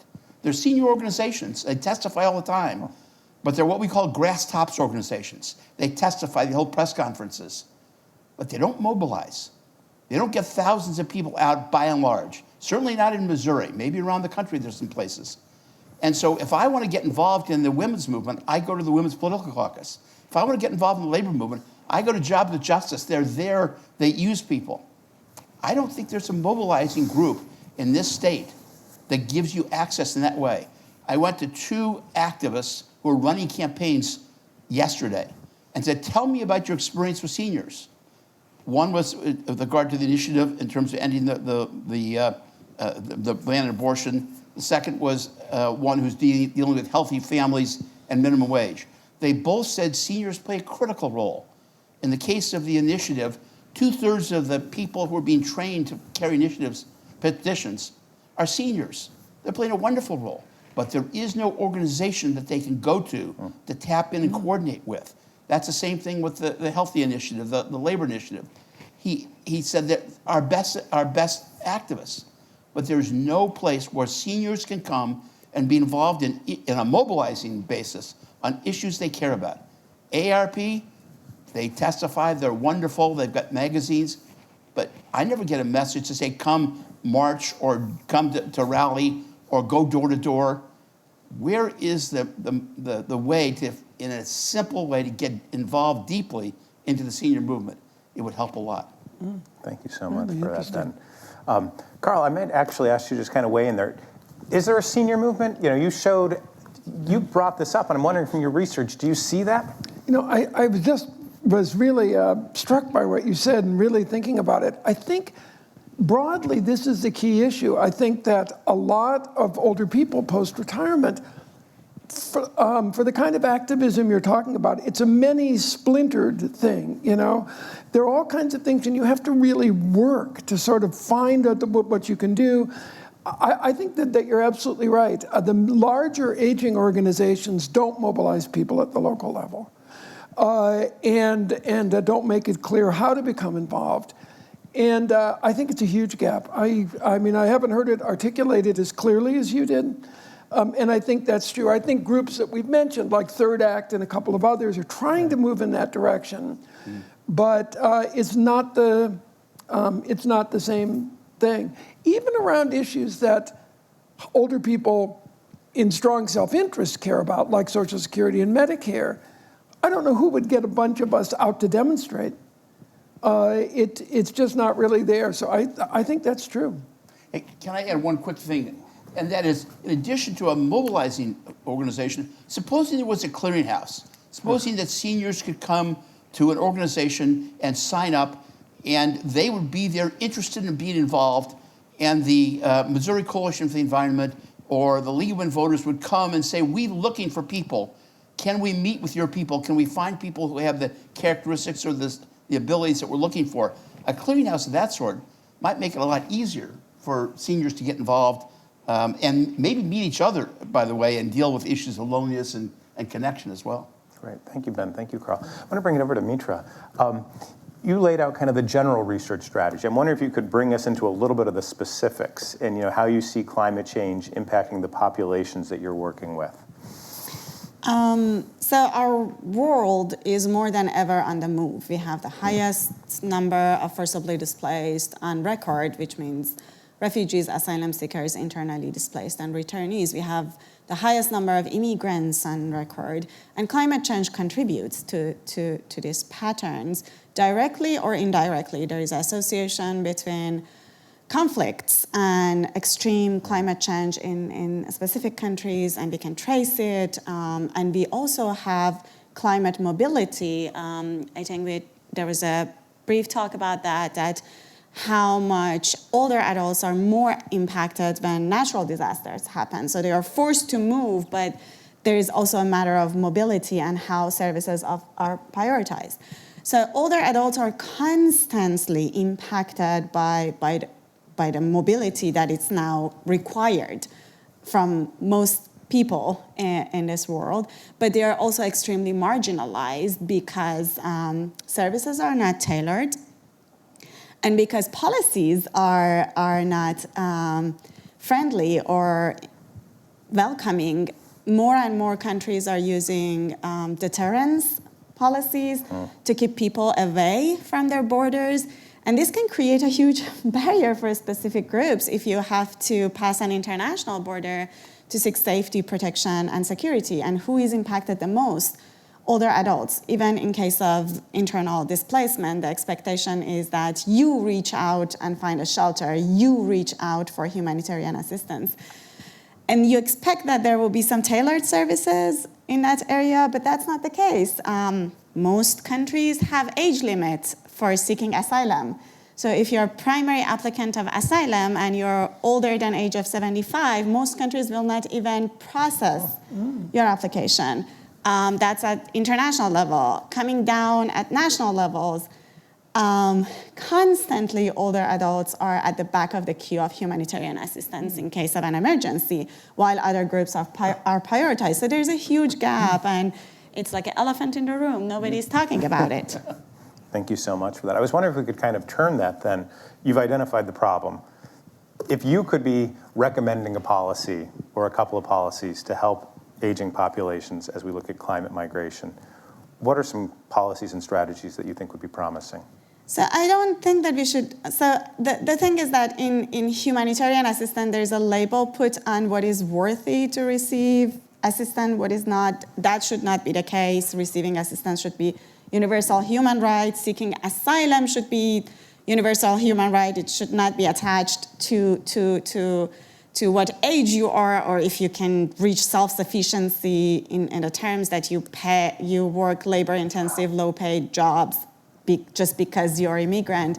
So those things should be separated. Like human rights should be recognized as human rights, receiving services, seeking asylum, receiving protection. And we know that, and we started talking about human rights-based approaches in our work. It's just a matter of implementing them. Huge challenges there, it sounds like. Thank you for that. Going a little bit more locally in terms of policies, Melanie, what are the policies that you would like to see to help really, help with the health outcomes for the populations you serve and, reducing that energy burden of high utility costs? What are some things that we could be doing here in St. Louis? Yeah, so we could definitely be requiring that in order to lease an apartment or whatever, it has to have air conditioning. I think it's especially interesting whenever you're looking at places that specifically serve seniors, that's not a requirement. So that's a very simple local level policy change we could be making. But then I think what Mitra had said is right. I do think that to a certain extent we use age as this way to say, is somebody worthy of assistance? And the truth is there aren't as many senior serving organizations in the space that I'm in. And I think we really need to have a discussion about that and why that is, and maybe hopefully remove some of the barriers around that. Thank you for that, Melanie. I'm going to ask a couple of questions to the general panel. You can jump in wherever you would like. We're sitting here today at Washington University, and hats off to the Friedman Center for bringing in this broad part of our community here. So this is not just WashU, this is WashU in St. Louis and with St. Louis and so much of this. But the question for all of you is, how can institutions of higher education be most effective in addressing these challenges? We have research, we have community engagement. I'll maybe start with Mitra and Karl because they're in the higher ed space. And then I'm going to turn to Melanie and Ben to say, as you look at a place like WashU or Cornell, what do you want us to be doing in higher ed? So Mitra, maybe you take that one first. So I think talking about it, the work that Nancy and the center is doing, that they're talking to first-year students, right, about this issue. So they are using a higher ed education space for educating the community, educating the students about aging is happening and how we are going to plan for it. I think that is important. We have a platform and a voice as people in the higher ed. We can talk about it, and we can use that platform to talk about the elephant in the room. And some of us actually, with tenured, has actually protection to talk about things that maybe it would be harder for others to talk about. So using that protection, using that voice, using that platform to bring attention to issues that nobody else wants to talk about it. Great. I completely agree. So that solves one part of what I would have said. But also, I think universities can do, on this particular issue of aging and climate change, it's going to sound like a cliche, but is to bring together varying disciplines. And let me say, that's not always like a necessary strategy. There are some things that the disciplines can do on their own. But a translational research model, too, that creates a pipeline from basic research into application and testing of interventions. But this issue of both preventing the effects of climate change on older people, mitigating it, and helping them adapt, it requires engineering and material science, the life sciences, geriatrics, folks in the medical school, people in the social and behavioral sciences, connected with community organizations. And I think that urban universities like Washington, like here, are ideally poised to do that kind of thing. And I think building community researcher partnerships around this is important. I'd say one thing really concretely: most places, most cities and most counties aren't planning for their older population. I think a university could be a hub that could help people do the kinds of planning processes that people here have actually already worked on. So I think it's really pulling together the different actors would be ideal. And serving as a magnet for funding from your willing donors would also be good, because those of us who work in this space it's still new enough that it's hard to go to our usual sources like the National Institutes of Health or the National Science Foundation. So help from donors is actually very important, and from foundations and other sources. Great, thank you for that, Karl. Melanie, what would you like to see from higher ed? I definitely think that higher ed can partner with nonprofits very well. A lot of times we're doing the work and we have the people, so we're a great resource for research opportunities. And then I also think it helps just kind of to help us be involved and to hear those conversations and to be able to say that, yes, we are seeing this and it relates to work that they're doing here. I know with our donors, it's always helpful when we can bring another voice rather than the anecdotal stories that we have. Here's the data, this is what people are saying, especially whenever it comes to climate and we have to talk about that planning piece. Since our agency would be a part of the plan, we would love to have the data to make the plan. Great. There are two thoughts that occurred to me. They may or may not be university focused, but Karl mentioned two big elephants in the room. One is, does this really affect me? And number two, I think, is what can I do about it in St. Louis? I mean, it's a global issue. It's a tremendous issue. How can my actions in any way affect what's going on? So from an activist perspective, and I think both are interesting policy questions. I want to address the second one, which is if you think globally and act locally, which is one of the ways that activists think, how do you deal with climate change? What can I do here? And there's one model that's interesting. I don't know what it means for climate change, but the Nuclear Weapons Freeze campaign was dealing with nuclear weapons all over the country, globally, and in the country. What can they possibly do? And then in Western Massachusetts, in Eastern Massachusetts, a woman named Randy Forsberg came up with a policy of halting and reversing the nuclear arms race, freeze the nuclear arms race bilaterally. And another Randy, Keeler in Western Massachusetts, put that proposal as an advisory initiative on the ballot in 3 state Senate districts in Western Massachusetts, and all hell broke loose. All over the country, everybody engaged. Hundreds of thousands of people saw that as a way to address a possibly global issue. And it became the headlines for months and months and months in this country as people passed petitions. A third of the United States voted in 1985 on the nuclear weapons freeze. So my question for you all is that a policy question? How can we solve the problem of getting people engaged and mobilized as activists on this issue so it doesn't remain something that's over there, not here? Thank you, Ben. The final question, this will be a little bit of a lightning round, and then we'll open it up here. This is a wonderful convening. We have people from all walks of life, different types of organizations here in the room. And so the question is, so many of these problems, we're going to have partnerships. Who's a partner that you're seeking right now? A partner or two who say, I'd love to work with somebody who does X. And so I'm going to start with Karl. You've already put it out there. You're looking for people for your interview project for sure, but other partners you're seeking. Yeah, that is a really good question. I mean, there are some that we have nascently, but I would say for us, large environmental organizations, we had, I think that would be especially helpful.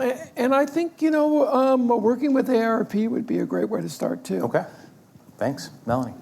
I think we're definitely looking to work with people who are either doing research or doing actual work on housing and housing repair. We do a little bit, we have a small part, but we would love to be able to expand that and have a partnership where we can put people through. And then we're also looking to work with people who would like to help educate and sort of do like a peer-to-peer program for seniors in the neighborhoods that we serve about heat and those risks. Great. That's it. With my hat on as chair of the governance committee of Great Rivers Environmental Law Center, we want to diversify our board. We've got an old white board.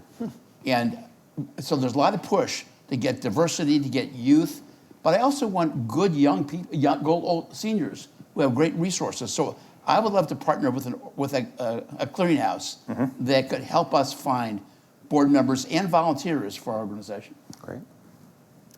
Organizations serving older immigrants and refugees in St. Louis specifically. Great, thank you. And I think there might be some connections that are going to happen when we close this at 11:30. You heard what they're looking for. So, and if you're looking for a partner, you've got some great resources up here. I have other questions here, but I really want to bring your voices into the conversation. We have our mic runners out there, so if there's something you'd like to ask the panelists, please go ahead. Right here, thank you. Yes, hi. I guess I have two comments, and I would like to see how the panel thinks about this. With regards to Ben's point about in the 60s, activist organizations being open and people, anybody could come and join and so on. I think that the other thing that's related to that, and I don't know whether you agree with this, Ben, is that I think there has been a tendency for organizations to go from being bottom up to top down. And when I say bottom up, I don't just mean that anybody can come and join and people are welcome to join, but that actually the strategizing that goes on and the thinking about the problems and so on happens at a grassroots level. And what I think has happened, and we've experienced this with several organizations, is that at some point that becomes, the people in the lead make all the decisions, and then the rest of us are supposed to be, I hate to use the word under the current global situation, but the soldiers that carry out those orders. And I think that's really detrimental in terms of mobilizing and really getting people involved and thinking. And then the other comment that I have has to do with institutions. And I think we should think of it not only in terms of what institutions can do, but what we as academics can do. And there are contexts and situations that are academic contexts, but not necessarily directly related to the universities that we're part of. And I'm thinking in particular about professional societies and organizations and being vocal in those organizations, especially if they're organizations that in any way deal with social work or with biology for that matter, which is my case. And I know that in my primary professional organization, one of the things that we have done is we have had a huge push to include age and disabilities, including invisible disabilities, which many of us older people face, whether it's mobility issues or weak knees or whatever, to have those included in the society's concern about diversity and making the society a more equitable society. And so I would encourage academics to be active, to become activists in their professional organizations. Great, thank you for that. I'd love to get a little bit of response from our panel, starting with that second point about academics becoming activists. And Mitra, you mentioned academic freedom, so we're going to start with you. Yeah, again, I think academics have a very privileged job that they have a voice and there are audience listening to that voice, and they definitely need to use that voice when there is a gap and nobody's talking about that topic. And definitely that's a topic. I have a colleague who we were working on a proposal. It was not funded. Maybe I go back and work further on it. The study was looking at how specific age ranges are getting from point A to point B in a way to see what are the obstacles at urban level in terms of barriers for mobility within the city of Portland. And it was like a study that we were doing to get funding at the state level so they can actually put money into minimizing the barriers. So these kind of work is necessary, and again, I think academics are very well positioned to initiate that just because of the position that they have. Great. I'd love to have you weigh in on this, Karl, and I'll ask really directly you. Has your feelings about being a vocal voice and an advocate and not just a researcher changed as you've gone through your career now as a tenured professor? Yeah, that's a good question, and I'm going to answer that, I promise, but I wanted to say I really, really appreciate the point, too, in terms of advocacy for the kind of more latent or hidden, sort of disability that people might have, and the degree to which, for those of us who study volunteerism and that kind of thing, it really is focused on healthy, well, older people and their opportunities. And for example, I have a colleague who's interested in studying older people's who have chronic pain conditions, whether volunteering would be useful for them. So I think that's a really good point. I mean, I guess I don't see my own work, and we could disagree, as advocacy per se. I mean, I do think that what we have to contribute is advocacy based on science.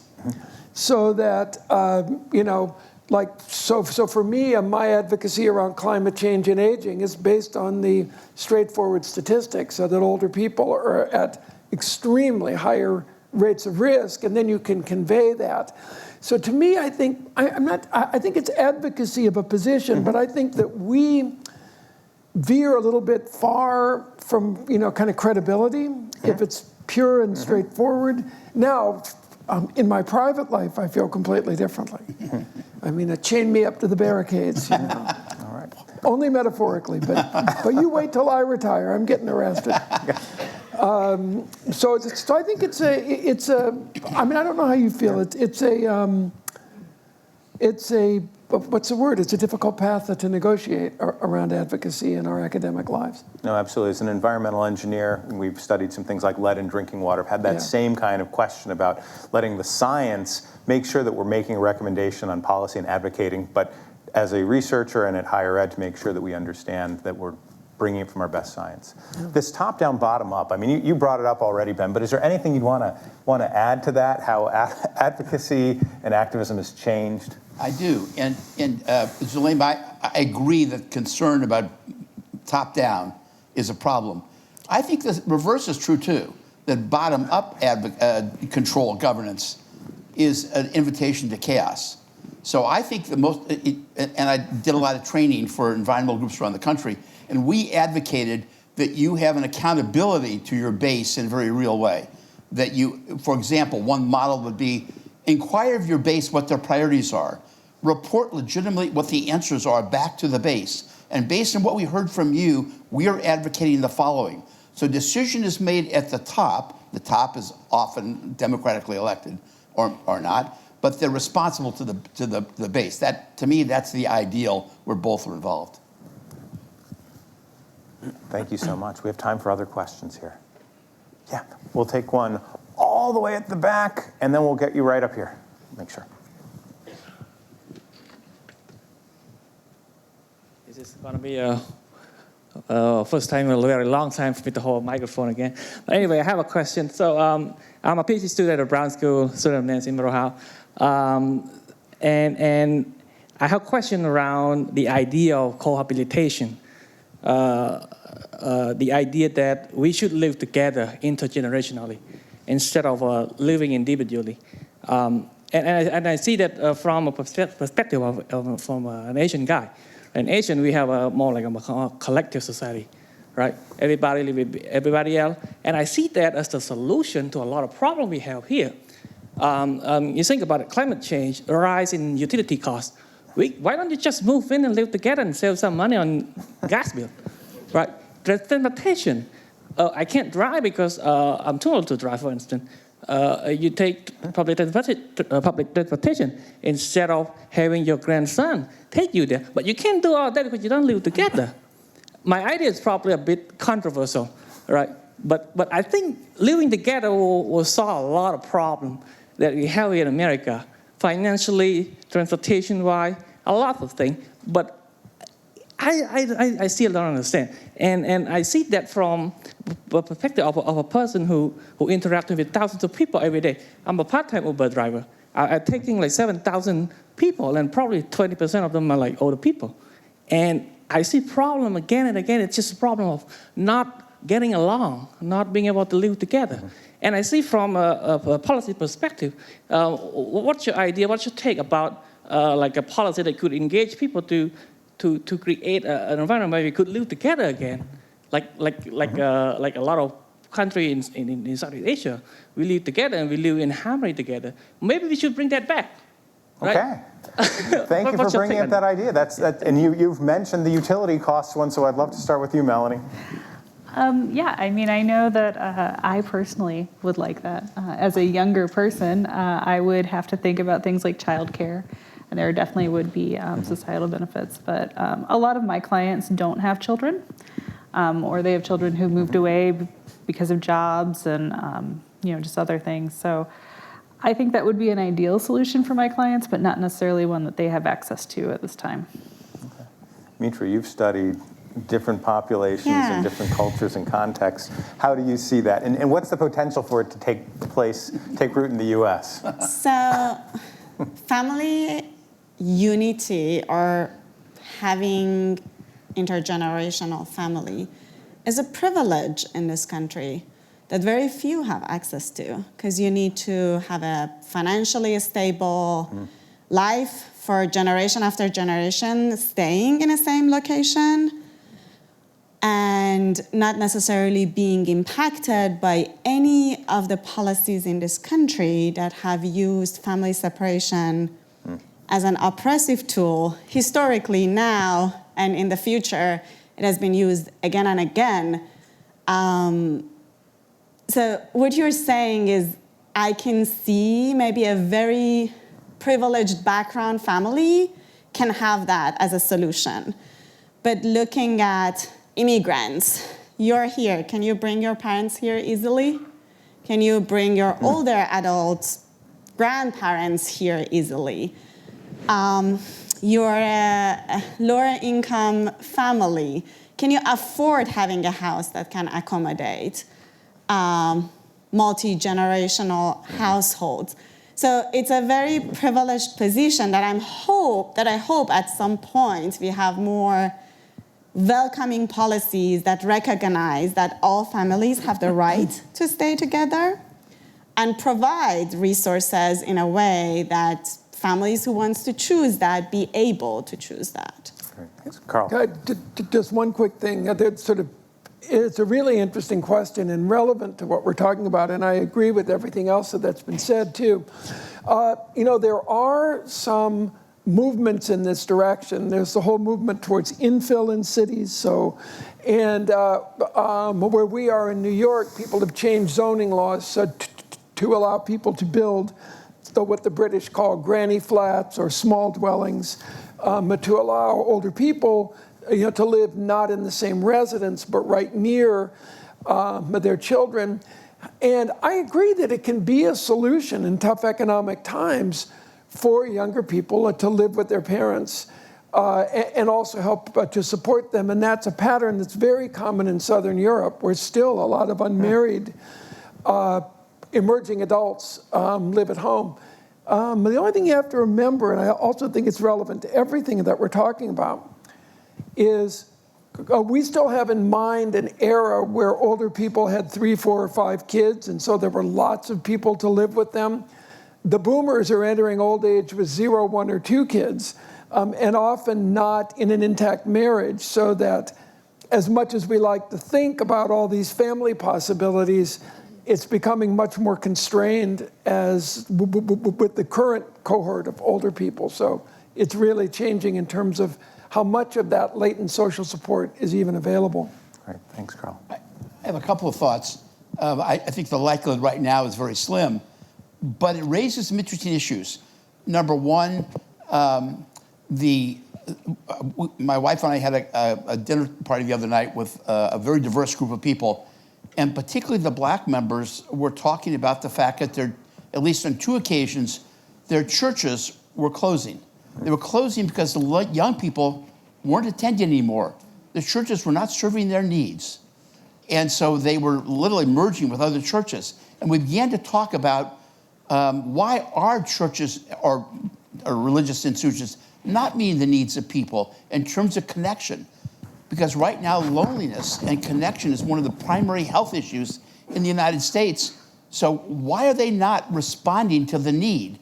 And is there a way in which connection, which in some ways you're talking about, might be redefined? And that raises another issue. When you retire in this country, retirement oftentimes means that you're free to do things you weren't able to do before. You're proposing sort of a different model of people living together and taking responsibility, not necessarily living and going off and doing the things, but being together. And that would have to change. And the third thing that drives me crazy is in education in high school.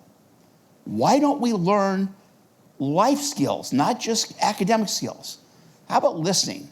If people listen to each other, the kind of relationships you're talking about might be easier. But nowhere do you teach people how to actively listen. As activists, we taught that. We taught activists how you sit and listen to people with different points of view. You don't get that anywhere. Where do you learn about how to build a relationship? Do you learn that in high school? You don't. So maybe one way to begin edging in that direction is start thinking about laying the groundwork for what it takes for people to relate in different kinds of ways. Thank you so much. Thank you for that question. We want to applaud that one. Was that an applause there? Go ahead and go for that. That's good. I like it. Thank you. Great. And we'll have time for one final question here for our panel. Please, go ahead. Microphone right here. Thank you. Thank you for the phrase, a many splintered thing. And given that the aging population is many splintered, and environmental issues are many splintered at the same time. What are some of the issues that might be raised to the level of headlines and to the level that allow people to get motivated to actually get out to the barricades and march, get together? I would be glad to get out there and march for defending Social Security and Medicare. I would also like to get out there and march because of we have plastics. We have way too many plastics and alternatives to those things. Healthcare for daycare is what I meant to say. Daycare is another issue that I think would be worthy of motivating a lot of different sets of people to get out there and strike a position. So what are some other, question is, what might be some other issues that are burning enough to generate interest and marches and headlines? All right. Great concluding question for us to get a response from each one of our panelists. We'll start with you, Karl. Sure, and there's so much that we could say about that. Yeah. I think it's a great one. I will say, just specifically around the climate change issue, I think that we need to know a lot more still, even though it's been studied, of what does motivate people. One thing that the research seems to suggest, and there might be people here who know more about this than I do, but from my reading of it, for a lot of people, older people included, broad messaging about love your mother, Gaia, spiritual relationship to nature is less effective than public health messaging. So I think that the way we can leverage this area of aging and climate change is to motivate people in their own self-interest around their own health towards dealing with it. And that might encourage people of all political stripes to encourage their representatives to help to protect them by fighting climate change. So I think that we need to know much more about that in the environmental movement, is what motivates people. And I think we are learning, however, that it's more the personal engagement in public health issues that really bring people forward. So maybe that's one way to go. Your turn. I agree. I know that in our research, that's one thing that we've always seen is that you can talk about it in theory all you want, but the thing that really helps it is just to bring it down to how it will impact the people that you're talking to. We talk to various groups. So, one neighborhood might be impacted one very specific way, and that they're living in a floodplain or what has become a new floodplain. But I think really at the end of the day, all of these issues are going to directly impact every person in a different way. And I think we just need to start talking about that in the, hey, what will happen as we go on if we do nothing is this. And then I think that will motivate some people to at least say, I don't know the answer, but we better figure it out. Yeah, thanks, Melanie. Yeah, two thoughts. One is with my activist hat on, and other my own personal view of the issue. Informing an organization that's going to mobilize people, I would ask the question, and it's the question you asked specifically, what would so motivate you and so passionate that you would get arrested? That might not be the actual thing, but it's an interesting question to ask people. Is there anything that you feel so strongly about that you would get arrested nonviolently because of it? And I think that's a great conversation to have with a group of people who are forming a senior group. What do you really care about? And we're going to follow whatever you most care about as an issue. For me, the number one issue that basically impacts almost all the other issue is money in politics. When donations go to something, policy is driven. If we could eliminate the impact that money has on issues related to oil, issues related to climate change, issues related to anything, that would affect, then we could make policy based on issues, not based on where I get my next $5,000 contribution from. I think that drives issues in a very important way. And I would get arrested for that, and have. Thank you, Ben. Mitra. I think as academics, we need to learn that better, right? We write papers, and I don't have an answer, but I'm trying. Like, for example, I took a course on how to write op-ed because not necessarily everybody reads my papers. So maybe if I write an op-ed about refugee crisis, like about things that I care about, that would get more audience. And I'm still working on it. Or for my research center, we started social media channels because we're thinking that probably people are not reading our news emails. So how about we convey the message via Instagram? So I'm still working on that. Great. Thank you so much for your questions. Thank you to the panelists. Let's give them a round of applause while Brian comes up to make some final remarks here. And thanks for the great moderation as well. And I also, in addition to thanking our sponsors, I want to thank our panelists again, our sponsors, and congratulations to our award winners today. Thank you for joining us. Look forward to additional information coming from the center about programs that are coming up in the near future, and we'll look forward to seeing you again here in April of 2025 for a yet-to-be-determined interesting Friedman lecture topic. Thanks again for coming. See you next year.